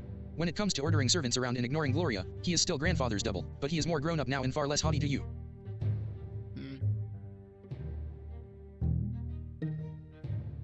It is a dark winter evening. A damp, cold wind sweeps through the city from the barren lands of Magra. You and Stefan are sitting in the library. He is telling you all about Eterna, the capital of the empire. It is full of so many wonders. The Imperial Palace, the enormous Temple of the Twins, the Military Academy, the Imperial College. You have read so much about these places, yet he has seen them firsthand. Nathan enters the library. He looks concerned. What's going on, Nathan? Nathan Brante, I can't find Gloria. I looked everywhere. She's not in the attic, not in the sitting room, not in the kitchen. I heard she wanted to sneak off to the ruins of Charmilonidas's palace. She could be lost in there. You and Stefan exchange looks. Charmilonidas, the rebellious duke, the ruins of his palace are a dangerous place. Some children claim his tainted magic still lingers there, which means you absolutely have to make your way there and back again to prove you are not afraid of the long-dead witch. Your brother tells you to wait. He leaves and soon returns with his sword in its sheath. Stefan Brante, get ready. Jimothy, we're going to rescue Gloria.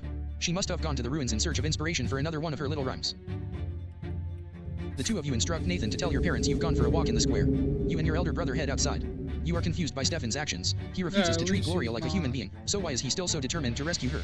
Stefan notices your expression. Yeah, at least he's not being a jerk about it. Stefan Brante, are you wondering why I care about Gloria all of a sudden? I can't act in any other way, can I? The law of honor compels me to protect my family. Gloria will never be a Brante, but father still took her into our house. I must respect his seniority and defend Gloria like she is one of our own. Well, you are a Brante God, too, dude. noble or not, which means it is your duty to aid me. The ruins of Charmilonidas's palace span an entire district. The palace was abandoned centuries ago, and its remnants are overgrown with thick underbrush. The ruined palace is empty, nothing but cold wind blowing over crumbling brickwork. Even the worst scum of the land steer clear of this place. You make your way through the ruins until you spot scattered sheets of paper covered in writing, your sister's writing. You hear loud laughter coming from behind a dilapidated stone wall nearby. You pull yourself up to peer over it. Gloria is lying on the ground face down, twitching and sobbing. A gaggle of drunk young thugs surround her, cackling and swinging their arms about. You hear their shouts. Look at the lass, sitting here rhyming words together. She thinks she's all noble. But don't you worry, you lowborn tart, we're gonna teach you your place. One of the louts spits at Gloria as she lies there. Stefan Brante, get away from her this instant, you bastards, or I'll spill your guts. They respond with mocking laughter. Stefan draws his sword. The street thugs recoil in fear, but they soon notice that he is only one armed man against many. They start reaching out for sticks and stones. Stefan Brante, stay by my side. Don't let them flank me. Stefan's hand shakes, but he looks ready for battle. He is outnumbered. For a moment, you hesitate. Perhaps it might be better to run for the nearby district and call for guards. The young thugs are already armed with makeshift weapons. They start approaching you and Stefan cautiously. Charge the attackers. You grab the heaviest rock you can find and get ready to fight. Button, 1 of 3. Follow your brother's orders. You get busy defending Stefan while his sword does the attacking. Button, 2 of 3. Call the guards. You leave the fighting to Stefan and run for help. Button, follow your brother's orders. You get busy. Yeah. Stefan's firm voice fills you with confidence. You follow your noble brother's orders. It takes a moment to grab a stick, and then you are at Stefan's back, angrily swinging at the louts as they try to bring him down. One of the louts lunges at your brother with a stone, but you hit him with the stick, and he falls down right at Stefan's feet. His sword flashes. The blade sinks deep into the young man's stomach. He wheezes. Blood starts pouring onto the ground. The thugs freeze. Stefan pulls the sword out, his face an inscrutable mask, and returns to his fighting stance. You are stunned to see Stefan take another man's life so easily and effortlessly, like picking his own teeth. The thugs look like they are about to flee. There is rage and confusion on their faces. They never expected the young nobleman to use that sword. Stefan just scoffs at them. Stefan Brante, low-born scum, that's all you are. This is the only language you understand. Good job, brother. Gloria, get up, we're going home. He turns to glance at your sister, giving the enraged thugs just enough time to rush you. You get separated from Stefan, your back is against the wall now. They hit you hard in the stomach, then the face, then the side of the head. Then your mind slips away. When the darkness disperses, you find yourself lying in your bed. Stefan is in the armchair next to you reading a book. He is alive. With left arm in a sling and a black eye, but still alive. Your head is spinning, and you feel nauseous. You try your best to sit up. Stefan looks up from the book. Stefan Brante, don't try to get up. You lost a lot of blood. I suppose that was a few thugs too many for a single warrior, even with good backup. Stefan Brante, I'm impressed. We fought like an army, the noble orders, the commoner obeys, all according to our lots. We defended the family's honor together. You know, brother, the nobleman's lot is also a great burden that few are able to bear. It takes courage not to fight everything you see, but to do your duty. Each and every decision a nobleman makes becomes a part of his family's legacy, flowing in the blood tide forever. Stefan Brante, I think about it often. A noble mustn't act weak, a noble mustn't suffer like people of the low-born lot. A noble must rule over them wisely. A noble must ensure that they have work to do. It's not merely your own lot you have to look after, you have to ensure that 1,000 others can live by their lot as well. And there are so many more matters to take care of: honor, dignity, tradition. It's tough, but it's what it takes to be a nobleman. Do you understand what I'm talking about? There is approval in your brother's eyes, for the first time in a long while. Yeah, dude. Stefan Brante, it was a pleasure to fight side by side, brother. Stefan Brante, relations to, sympathy, status, none. Stefan Brante, relations to, sympathy, status, none. Continue. Nobility 1, 2, honorable, willpower -5, 20, prepared for anything. Willpower, continue. Before long, the entire city hears how a gang of low-born thugs assaulted Stefan Brante. Grandfather ensures that the brash young men are found. Some of them are taken into custody as soon as lesser death releases them. Grandfather seeks vengeance on those who hurt his favorite grandson. Prefect Elborn, a friend of your family, promises to personally oversee the trial and ensure that justice is served. Stefan and grandfather decide to stay in Ana Izada until the trial ends. Grandfather demands true death for every single assailant. Damn. You ask father to explain something. How can a legal court sentence criminals to true death? How can worldly judgment overrule the twins' law? Yeah, right? That's what I was thinking. Robert Brante, your words are true, my son. Their law is second to none. Yet the twin gods also made the empire in all its ways. The court of law exists to execute the laws of heaven here in the world. Should the court of law sentence a person to death, the law high above will always enforce it, and so every execution brings true death. Robert Brante, the commoners who assaulted Stefan, a born nobleman, have committed a grave offense. There is no doubt about that. And yet, according to the emperor's decree, even commoners have the right to defend themselves when they are about to face true death. This means that all of us will have to appear at the trial and testify before the court. Evening comes. Gloria visits your room. She looks crestfallen, and her fingers keep reaching for her long hair. You put away your school books and ask what is bothering her. She's gonna be... like, 'cause she was writing and stuff. Gloria, the trial is tomorrow. Gloria, I thought I was going to appear there too, as an eyewitness. After all, this whole mess started because of me, but Sir Robert isn't even going to mention that I was there. Can you imagine? He says it would ruin the case. Gloria, why am I always in the way? Nobody ever mentions me, nobody has to listen to me, it's like I don't even exist. And I thought Stefan standing up for me finally meant something. Maybe I... Gloria, why am I always in the way? Nobody ever mentions me, nobody has to listen to me, it's like I don't even exist. And I thought Stefan standing up for me finally meant something. Maybe I will become part of the family. But no, everything is back to usual now. Gloria tries her best to hold back the tears. You do your best to comfort her. Father just needs to keep the family out of trouble. Gloria, if Sir Robert believes that I only bring trouble, why did he took me into the house at all? Gloria runs away. You return to your books, but you can't help but get lost in thought. What if they told the court you weren't there either? How would you feel then? There is a knock at the door. It is father. He closes the door behind him and sits next to you. There is an exhausted look about him. Because he's trying to protect Gloria. Because if they found out that she was, like, writing and stuff, then... she'd get punished too, right? Robert Brante, son, you will be testifying before the court tomorrow. Please remember what I'm about to tell you. Gloria wasn't at the ruins at all. You went there with your brother to inspect this historic site. The low-born men insulted Stefan first and then attacked him. Stefan had managed to deal with the assailants on his own by the time the guards intervened. Robert Brante, Gloria will cast suspicion on the case. If we mention her very existence to the court, the reputation of the family will suffer. Your grandfather will never forgive me if that happens. Do not let me down. We are all counting on you. You recall the night of the fight like it was a moment ago. Gloria sprawled under the feet of those cackling thugs, her poetry her greatest treasure scattered on the ground. She thinks she's all noble. Those were the words they spat down at her. But doesn't grandfather mean the same thing when he denies that she is a part of the family? But if you do what father tells you, the trial will end quickly. Those commoners will face true death for assaulting a noble. If you mention Gloria, things will get complicated, and you cannot predict how the trial will end. Which is more important to you, what is right, or what is just? Support father. Lie to father. Convince father to change his mind. You are determined to change father's opinion and make sure Gloria gets the fair treatment she deserves. Button 303. Woo! This is gonna go badly for Gloria, but... You agree with father now, but you will tell the truth later. Button 2 of 3. Convince father to change his mind. You look father straight in the eye and tell him what you think. You are not going to bear false witness in court. He is a judge himself, how can he make you lie to Sir Elborn? And what of Gloria? Is she not a Brante too? Does she not deserve justice?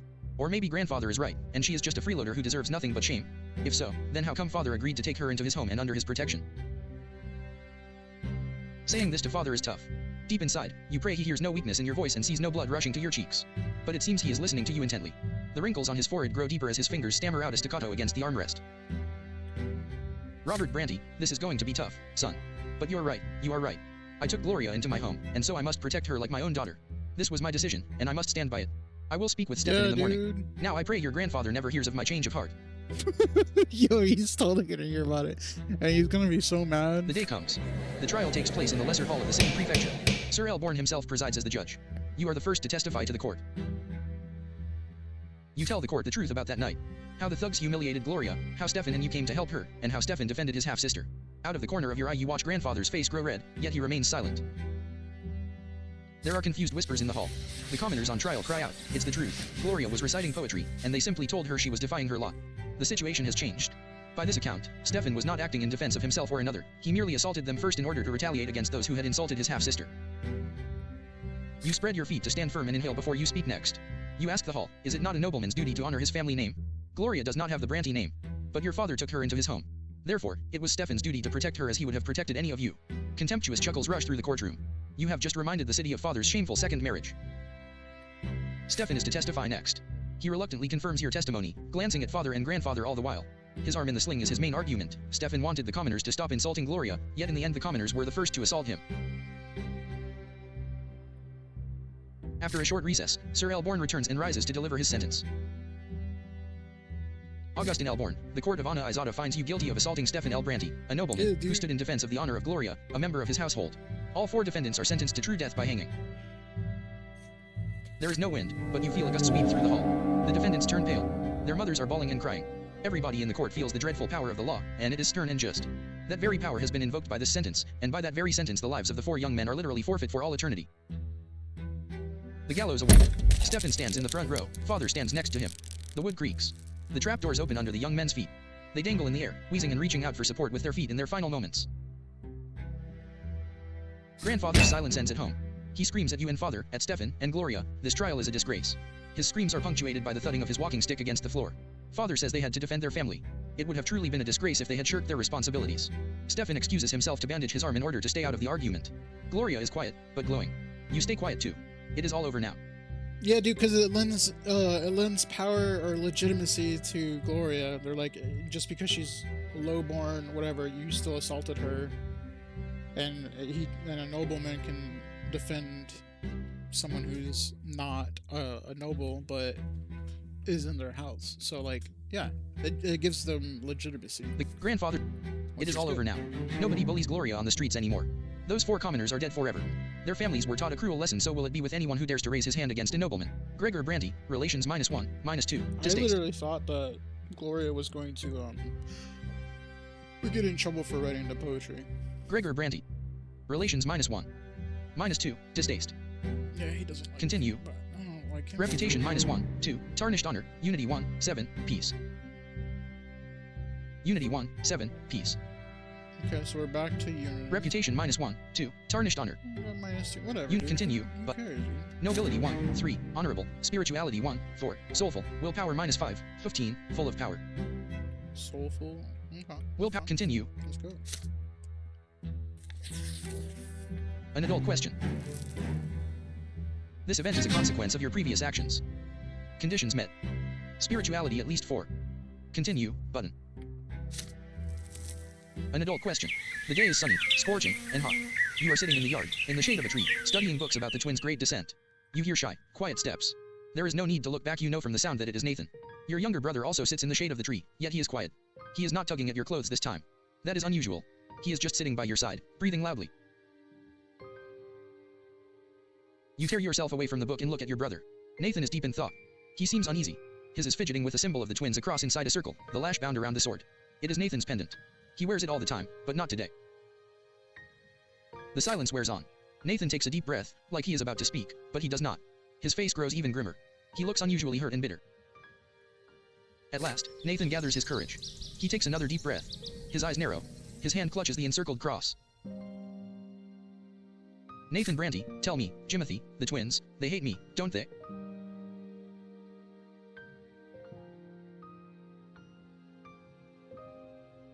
let's see. They hate me, don't they? See the twins lots in life. And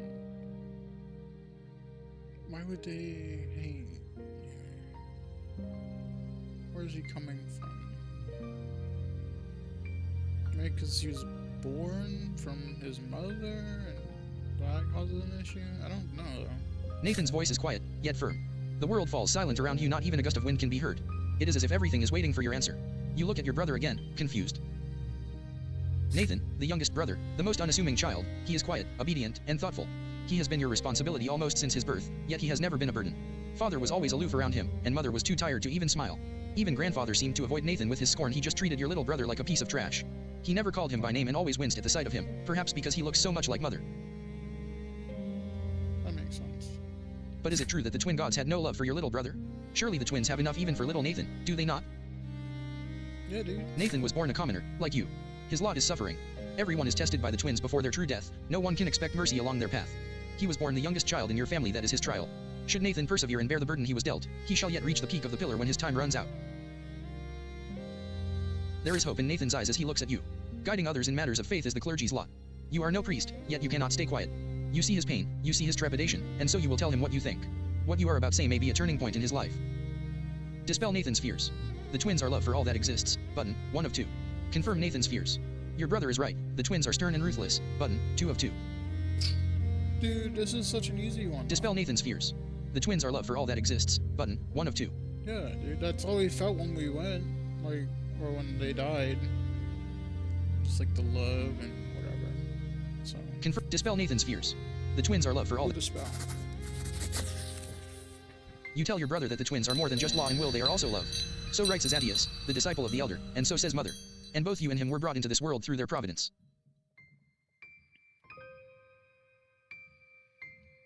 Wait, let me... Dispel Nathan. You tell your brother that the twins are more than just law and will, they are also love. So writes Azadius, the disciple of the elder, and so says mother. And both you and him were brought into this world through their providence.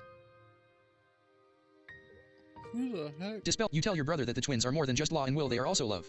So writes Azadius, the disciple of the elder, and so says mother. And both you and him were brought into this world through their providence. Both of you were brought into this world. Okay.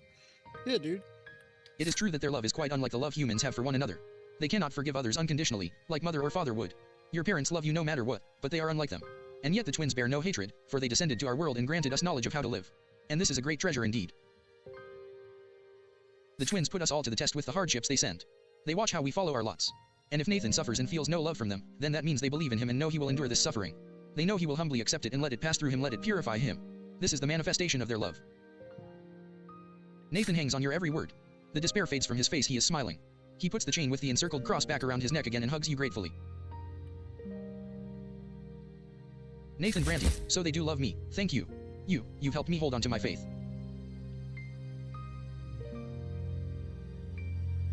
You hug Nathan back and hear him sniffle on your shoulder. He will remember this little talk for years to come. Nathan Brante, Relations 1:3, Sympathy. Nathan Brante, Relations 1:3, Continue. Spirituality 1:5, Soulful. Nathan's admonition. Event has happened. Nathan's admonition. Event has happened. Conditions. Spirituality. Greater than or equal to. 4. Your younger brother Nathan Brante receives a spiritual admonition from you. Continue, but... An adult question. You hug Nathan back and hear him sniffle on your shoulder. He will remember this little talk for years to come. Year 1132, adolescence, 14 years, agony. Stefan leaves soon after the trial alone. Grandfather does not go with him. For the first time in a long while, he lingers in the house for more than a fortnight. Father says Sir Gregor is ill and needs rest. Oh, dude, I don't hope he dies. That's not what I was about to say. What? Several months go by, and it becomes clear that grandfather will not recover. The eldest Brante is mostly bedridden now. On some days he has trouble recognizing people. When he means to address you or Nathan, he calls you Robert, your father's name. But when he does get out of bed, the house grows empty. The servants hide, mother locks herself in her chambers, you and Nathan run outside or hide quietly in your rooms. If grandfather sees anyone in the hallway, he begins lamenting. Oh, nobody heeds the lots any longer. Any harlot with a child can marry a nobleman these days. Children have no respect. His son betrayed him and let him down. And oh, how the Brante family has lost its honor. Again and again you hear grandfather knocking at mother's door, screaming that it is all her fault. He blames her for ruining his chances to find bliss in the hereafter. He blames her for dooming him to suffer at the foot of the pillar. You overhear your parents talking one night. Mother begs father to move Sir Gregor to his old home and spare the children his decline. Father refuses her outright. It is late at night. The hot, dry winds are coming. The house is empty save for you, Nathan, Gloria, mother, and grandfather in his bed. Father has left for the capital on business. You are engrossed in the history of the empire, snapping out of your reverie only when the clock strikes midnight. You blow out the candle and get ready for bed. You hear the shuffling of heavy feet outside your door. You see light in the hallway. Grandfather, what could he want in the middle of the night? You peek into the hallway once he is past. Grandfather's figure sways as he heads for the door to mother's chambers. He opens the door and walks in. You hear him saying something quietly. Your unease is stronger than your fear now. You sneak closer to hear his words. Gregor Brante, you foul commoner. I need to. I have to cleanse my sins. I have to save my soul. You are my greatest sin, you and what you have done to Robert and this family. I should have put a stop to this marriage. I should have stopped Robert from tainting this house by your presence. Why? Oh, why didn't I do it? Lydia Brante, please, Sir Brante, I beg of you. Gregor Brante, silence. You will do my bidding. Fire will cleanse all low-born filth from this place. Fire, fire, and flame will free Robert from this disgrace. This is for my son's sake, for my son's sake, for my sake. I need to eradicate this low-born filth. The twins, they are calling for me now. I can feel it, I can feel it. Lydia Brante, I beg of you, please, have mercy. Mother begins to cry. You run into the room, unable to stay out of this any longer. Grandfather's gaunt figure looms over mother's bed, a lit oil lamp in his hand. Mother is sprawled out on the bed, crying. Yeah, that's crazy, dude. Lydia Brante, please, just let me warn the children. I beg of you. Sir Brante. Your steps are loud enough to be heard. Grandfather turns to look at you. Gregor Brante, stay out of this, Jimothy. Be useful for once. Worldly matters concern me no longer. I see only my sins now, and a sinner I am a sinner. The twins, they forgive no one. They will judge me by the pillar. I must do something. I don't want to suffer for all eternity. Go away. Mother is crying. Grandfather is still looming over the bed, driven to madness. His hand shakes as it clutches the oil lamp. His eyes shine in the dark. He truly believes this has to be done. You are suddenly torn. What if he is right? What if that is the only way for his soul to find salvation? There is no going back now. You have but a moment to act. Run away to rescue Nathan and Gloria. You run. Stop, grandfather. You run to mother's side and snatch the lamp out of grandfather's hand before he can start a fire. Button 2 of 3. Let it all happen as grandfather wishes. Grandfather wishes to purge his sins. He has the right to do so, even if it costs you your lives. Button 3 of 3.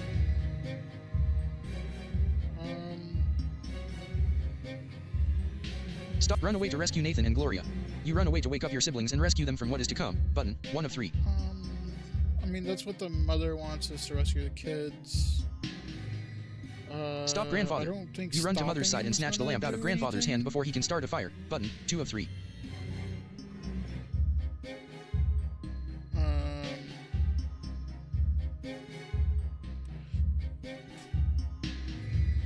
Like, I know it says give it a moment. Let it all happen as grandfather wishes. Grandfather wishes to purge his sins. He has. Stop, grandfather. Run away to rescue Nathan and Gloria. You run away to wake up your siblings and stop, grandfather. You run to mother's side and snatch the lamp out of grandfather's hand before he can start a fire. Button 2 of 3. I mean, let's go for it. We're gonna try to stop him. I Run don't away. think it's Stop, gonna work. grandfather. I think it's probably gonna fall on the bed. We're all gonna burn. Or at least mother's gonna burn. But who knows? Maybe it'll work out. You look at grandfather defiantly and step towards him. He stares you down with rage and throws the oil lamp at the floor. You manage to catch it, but just barely. Several drops of hot oil hit the rug, not nearly enough to start a fire. The lamp's glass is blistering hot. It burns your hands, but you still hold onto it safely. There we go. Oh, I mean, it worked, right? What's he gonna do now? Gregor Brante, you low-born scum. You ruined everything. You're every bit like your mother. You. Yeah, just die, dude. Enraged, he takes a swing, and you squeeze your eyes shut. But he does not hit you. Instead, there is a deep exhalation. You peek at him with one eye just in time to see him collapse, all his strength fading away. His chest is heaving, his face a grimace of contempt. Another heavy exhalation. The contempt is gone. There is only fear now. Grandfather's eyes open wide, almost in surprise. He exhales. His eyes grow dim.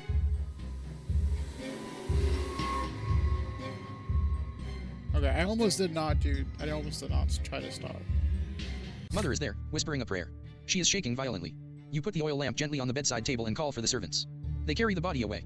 It does not disappear. True death has found him. He will never return. You spend the rest of the night with mother in the sitting room. She will not let go of your hand. For many, many nights afterward, she keeps seeing grandfather's shadow out of the corner of her eye. Father returns from Eterna the morning after. He is unusually composed as he arranges for the funeral. The house becomes quiet, not the looming, heavy sort of quiet of the past few months, but the calm relief you all feel now that the crazed old man is no more. At last, Gregor Brante, the family's patriarch, has departed for the hereafter. Gregor Brante, relations -1, -3, distaste, status, none. Really Gregor does. Brante, relations -1, -3, distaste, How's status, this through death. gonna work? how's this gonna work? And like, what does it matter if he dislikes me now because he's dead? Like, are we gonna see him in the afterlife? Gregor Is Brante. he gonna like rule over Relations us or -1. something? Oh -3. my gosh. Did status. True death. Continue. All but right, let's go. Nobility 1, 4, noble. Ingenuity 1, 2, bright. Willpower -5, 10, full of power. Okay, we got nobility, bright, and Willpower spiritual. ingenuity 1, Oh, it nobility doesn't 1, show 4, us. noble. Ingenuity 1, 2, bright. I think that was 5. Willpower -5, 10, full of power. Continue. Grandfather's demise. Year 1132. Your grandfather Sir Gregor Brante left this world forever to meet the twin gods. Continue, button. Agony. Father returns from Eterna the morning after. He is unusually composed as he arranges for the funeral.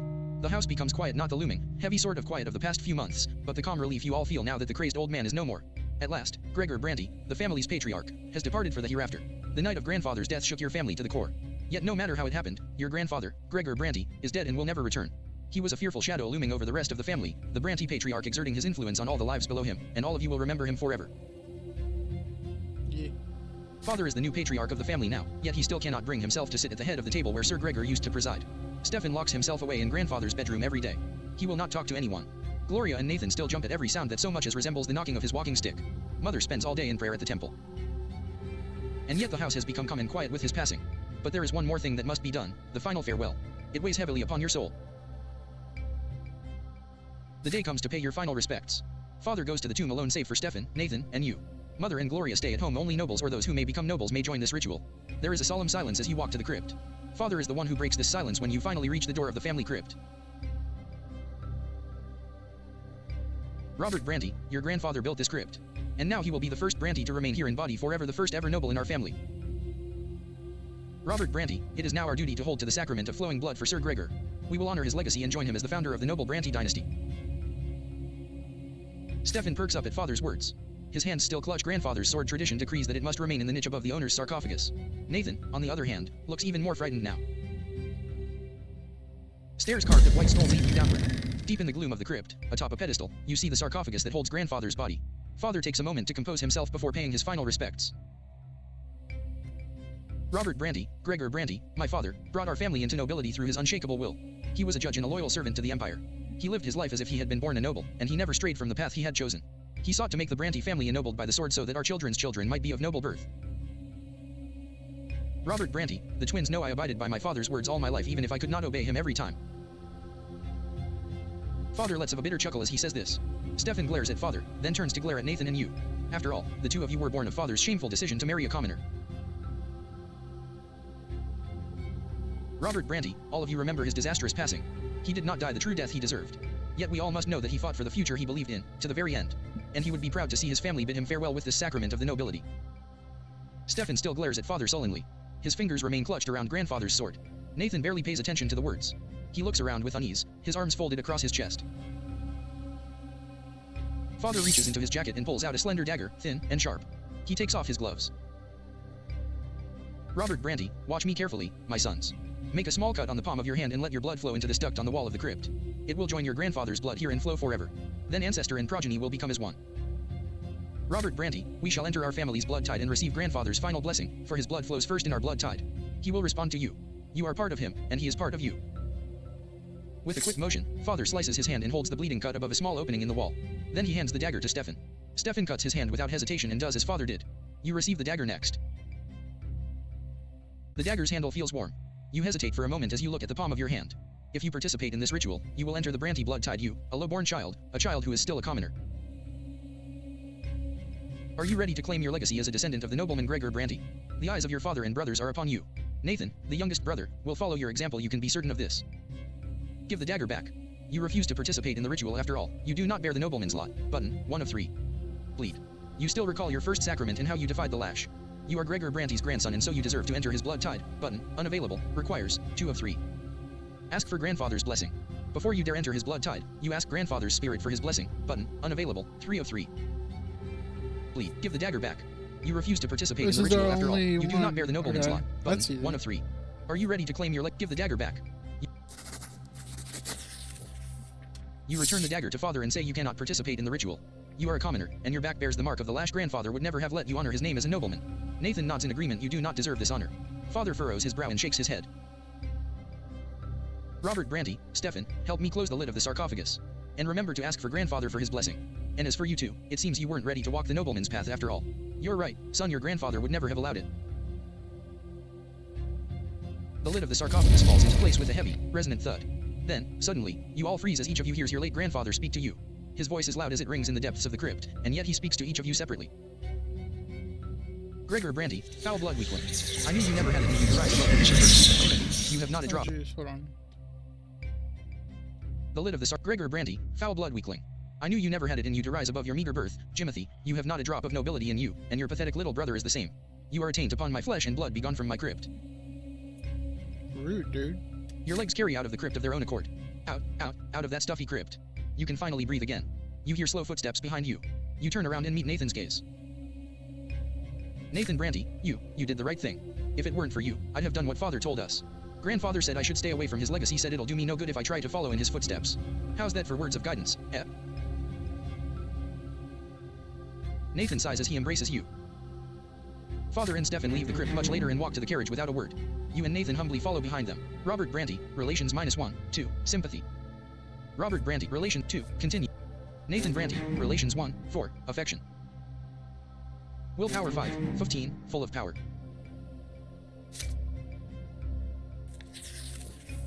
Forbidden love. Forbidden. This event is a consequence of your previous actions. Oh dear Lord. Conditions met. Nobility at least 4. Continue, button. Forbidden love. Another day of school is behind you. You are now wandering your district, taking your time before going home. It is getting dark.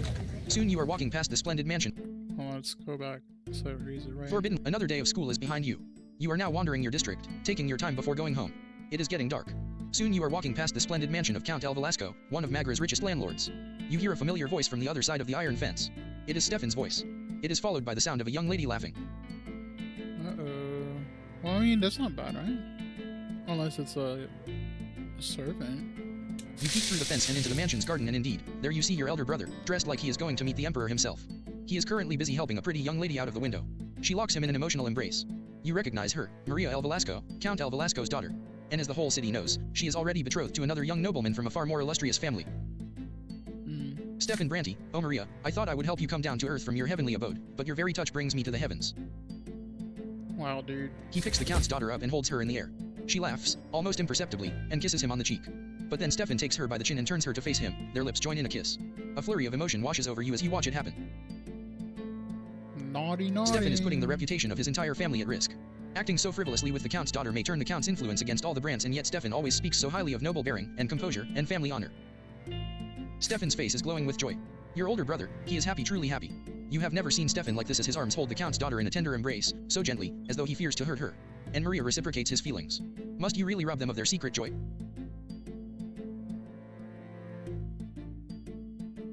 If you ever speak to him about this, no one else must hear it. You wait by the gate patiently until Stefan decides to return from his escapades. He is startled when he finally notices you standing by the gate.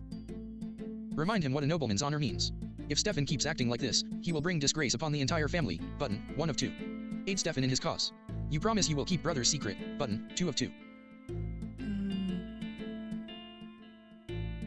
What's that phrase? I just heard it the other day. It's like gentle attention is better than harsh criticism. Aid Stefan in his cause. You promise you will keep brother's secret. Button. Because now he knows someone's aware of it. Stefan, Brante, what are you doing here at this late hour? Jimothy, is there something you wish to tell me? You confess to Stefan that you saw him today in the El Velasco garden with the Count's daughter. This affair puts both families' honor at risk, yet you say you are happy for him. You can see how much he cares for her. No matter what, it is worth the risk. Stefan can trust you with this secret, you assure him. The two of you will keep it together. Stefan reacts to you with anger at first, but your supportive words calm him down. Stefan, Brante, you've got all the makings of a professional spy. But you're right, the risk is too great. Your aid will not go amiss, you are no nobleman yet, but I hope your word is worth my trust. From that day on, you help Stefan and Maria avoid attention on many occasions. You even have to distract El Velasco's manservants and lead them away on a wild goose chase through the district. In the end, you are never caught, and you earn your brother yet another night with his beloved. They are both aware that the days of their hidden love are numbered. But how will your escapades affect the family's reputation? You and your brother agree. Whatever happens, happens. Young love is worth this risk. Spirituality 1, 6. Soulful. Ingenuity 1, 3. Bright. Spirituality. Ingenuity 1. Continue. I was like, give me spiritual. I guess could live. Maybe. Stefan's disgrace. No! Event has happened. Conditions. Nobility. Greater than or equal to. 4. You find out about your elder brother's forbidden love. Continue, button. Oh, okay. I thought it was like an event. You've greater than or nobility. Conditions. Event has happened. Yeah, You've no one's in you trouble. continue. Forbidden love. But how will your escapades affect the family's reputation? You and your brother agree. Whatever happens, happens. Young love is worth this risk. Grandfather's passing and last respects have left a mark on the entire family. His words relayed from the hereafter keep echoing in your mind. You still do your best to avoid the memory of grandfather's last night and spend more time on the city streets with Thomas and your other classmates. Thomas and the other classmates. I don't know, maybe we should have let him burn the whole thing down. Then he wouldn't have a crypt, right? The road by the house reminds you of another clash with death. Sometimes, as you walk along that road, you recall Sophia, the beautiful girl with the wonderful eyes, and the terrifying, thundering hooves. You have not seen Sophia since that fateful day. The children who live nearby say her parents sent her to a rich Arnian family, the Ottens, as a servant. The sun has set. The pillar shines glowing in the dark sky. Thomas is ill, so you decide to visit him and tell him the latest news. The streets seem oddly agitated tonight, full of horses, cloaked men, strange faces, and hushed voices. A young nobleman in a heavy embroidered cloak is walking back and forth, clutching at his sword nervously. There is a grimace of rage on his delicate blue face. He is an Arnian. You overhear voices. Sir Auden. The girl's not at home. We searched the house. Her parents swear she ran away from home too. They claim they wanted to bring her back. Dorius Auden, just do whatever it takes. Turn this loathsome district upside down if you must, but bring my servant back to me. She's here. Okay. Sophia ran away from an Arnian? How can this be? There is only one place on the entire street where a person could hide, the abandoned Moral house, 4 houses away from yours. You head there, doing your best not to attract attention. The lopsided house built of yellow brick has been abandoned for 20 years or so. You remember playing there as a boy. You glimpse a figure inside even before you enter. A pair of eyes glimmer in the dark. You would recognize them even after another 4 years. Sophia has grown up. She is almost an adult now, and her face is full of fear. She is not the easygoing girl next door that you remember. She finally recognizes you. Sophia, oh, it's you, Jimothy. Be quiet, they're all looking for me. I ran away from the youngest Auden. I might be in for a lesser death here, but I'd rather die than spend another day in their slavery. I'm just a thing to him, just a toy to play with. Sophia winces and closes her mouth as she says this. There is a glint of bright yellow deep in her eyes. Bright yellow deep in her eyes? Like, magic? Sophia, I ran to my parents. I told them all about the men I had to serve, and they went and alerted the Audens. They don't want to be the target of their ire, but you aren't going to tip them off, are you? The barking and shouting are getting closer. Sophia's voice grows quiet. She runs off to the darkest corner of the house before you can answer. One of Auden's servants is so close you can hear his cloak swishing against the ground. He notices something and calls for the others. There are more voices around you now. They approach the house from the yard and surround it. One of them seems particularly snappy, annoyed, and impatient. You have already heard this voice today. Dorius Auden, if you're in there, girl, you'd be wise to come out and quit wasting my time. All will be forgiven, and you will go back where you were, you know it, and if you don't, I'll drag you out by the hair. The hilt of the young Arnian's sword bashes at the door. He is about to lose his patience for good. Sophia hugs the wall in the dark, trying to stay still. She glances at you. What will you do? Your heart, try to stop Auden. You will protect your friend, even if you have to defy the young Arnian. Button, 1 of 4. Bring Sophia back to Auden. The Arnian is within his rights. Help Sophia flee. You lead the fugitive girl through the old cellar and away from the house. Button, unavailable. Requires ingenuity at least 4. 3 of 4. Oh, no. Hide alone. Things have become too dangerous. You are not able to influence the fate of Sophia. Button, 4 of 4.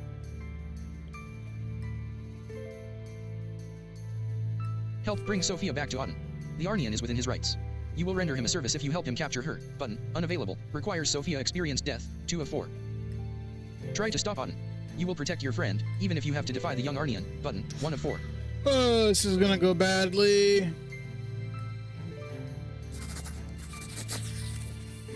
You pull yourself together and walk slowly to the half-collapsed doorway. Sophia stays behind. The tall young Arnian stares you down, his condescending smile dripping with scorn. In your most assertive voice, you answer his question. He will find no fugitive girl in this house. Dorius Auden, what are you doing here, boy? I wasn't speaking to you. Out of my way.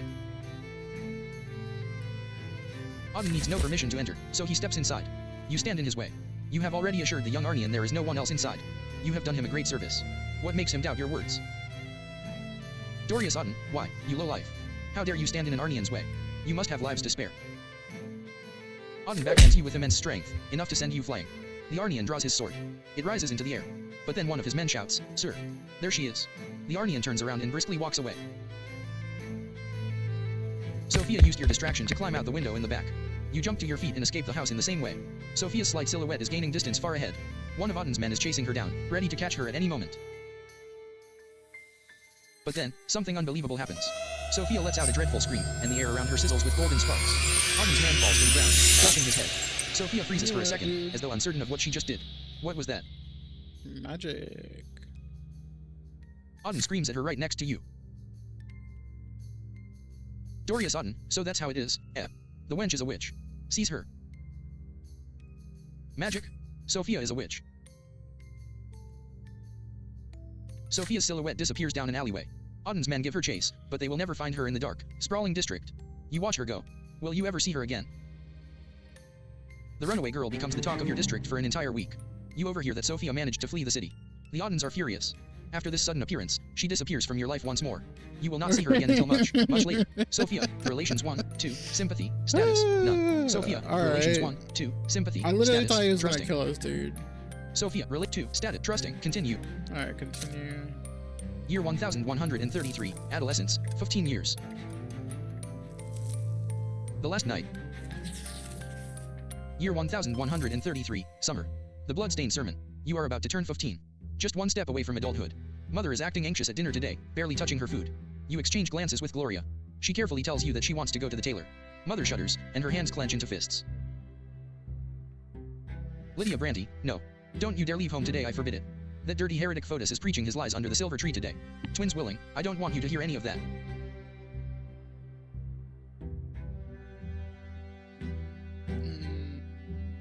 You and Gloria glance at each other again. Fotis. He is a patriarch, the head of the clergy throughout the entire province. That is the first time you've heard Mother speak like this about a priest, especially such a high-ranking one. Once you leave the dinner table, Gloria comes to your room with a cunning expression on her face, like she's about to play a trick on someone. She has a plan. The two of you should sneak out of the house and go to the silver tree. You simply must hear that sermon for yourself. What's so bad about Patriarch Fotis? Why does Mother hate him so much? You two are grown-ups now. Surely you have the right to know.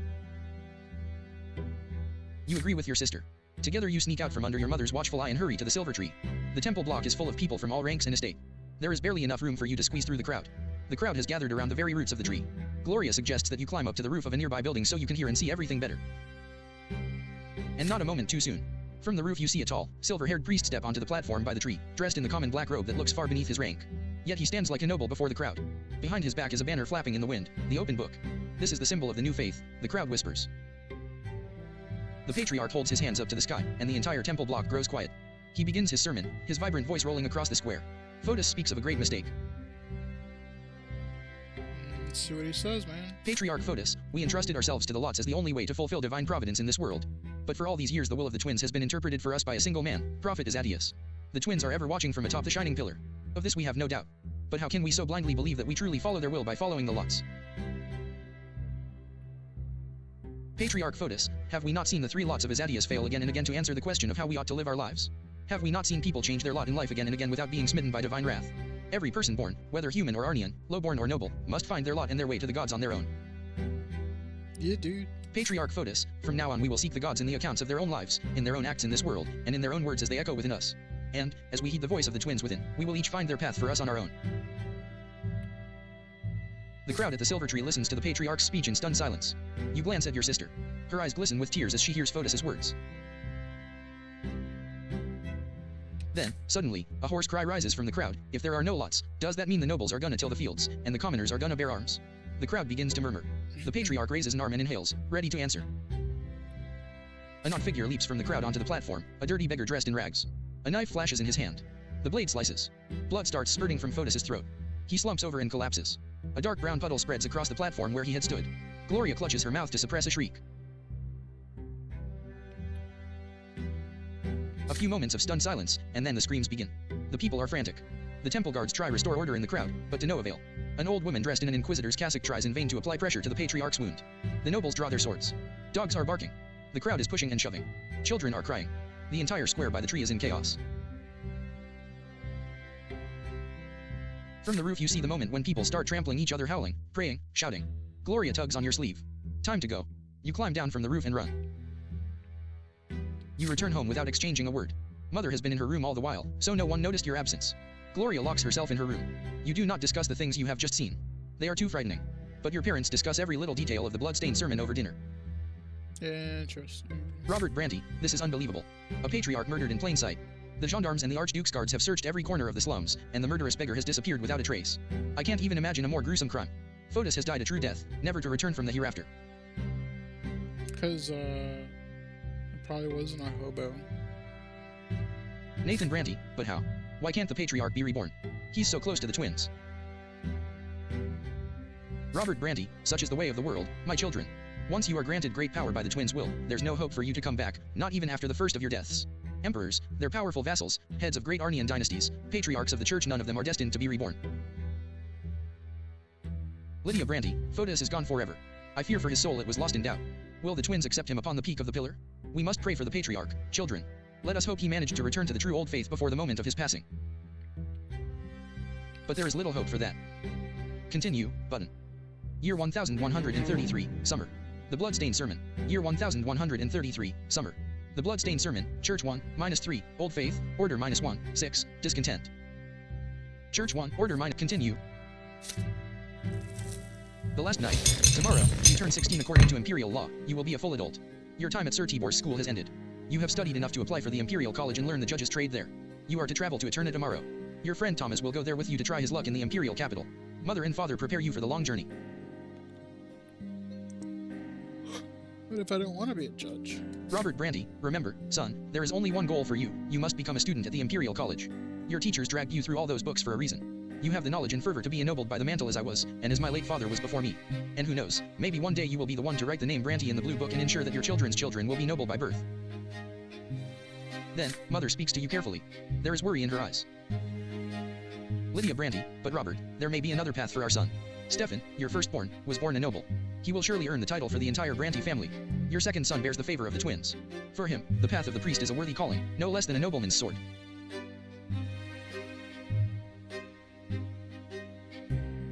But also, like, I don't want to do their, like, priest thingy. I want to do my own. Like, I want an option for... They have been arguing about your future for a while now. Still, she would never defy the will of a nobleman and her husband. You smile at them both, trying to placate them. Gloria laughs quietly behind their backs. Gloria, just don't become a snoot like Stefan, and you'll do just fine. Mother chides Gloria for that. You wink at your sister. Nathan has been downcast all evening. He barely touched his dinner. When everyone gets up from the table, he suddenly rushes over to embrace you. Nathan Brante, please don't go, Jimothy. Can't you stay? I don't know what I'm going to do without you.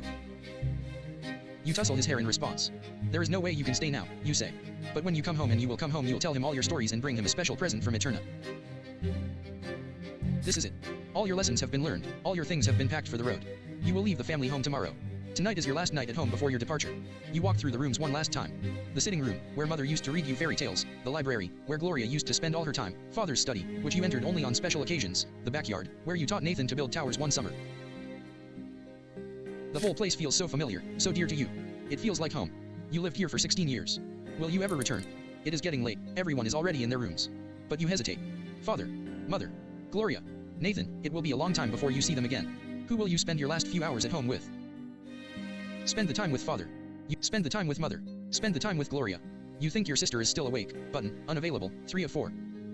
Spend the time with Nathan. Surely your brother is awake at this hour, or isn't he, button, 4 of 4. Spend the time with mother. You go to mother's chambers and knock at the door, button, 2 of 4. Spend the time with father.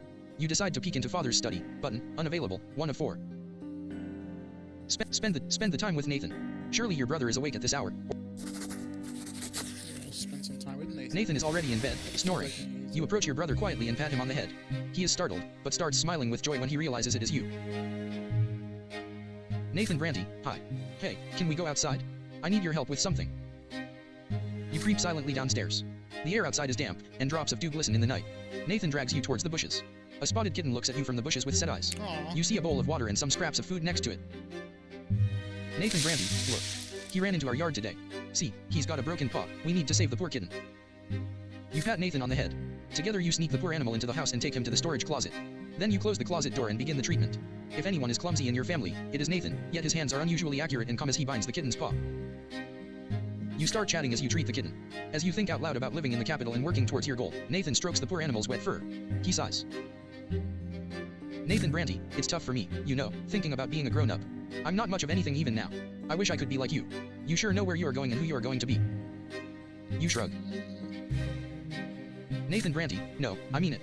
I can't be like that. They say I'm going to study too, and go to Eterna and become a priest or go to the college, but there's no way I can make it there.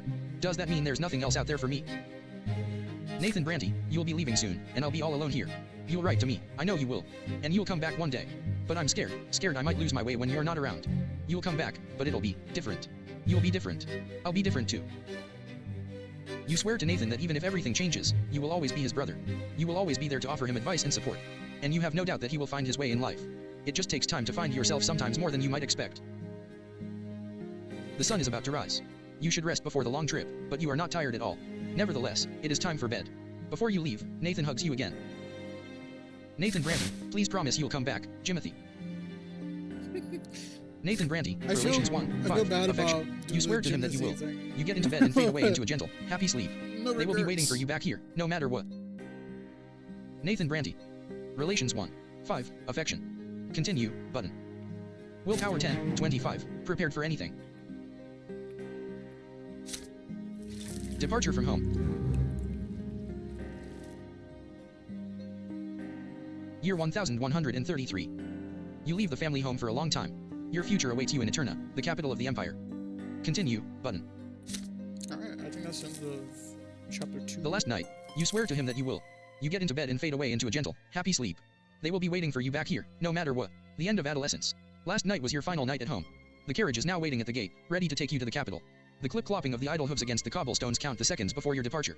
You take one more look at your parents' house and recall your childhood spent there, in the nearby yards, at your school, and on the winding streets of Ana Izada. You clashed with the greater world around you and survived.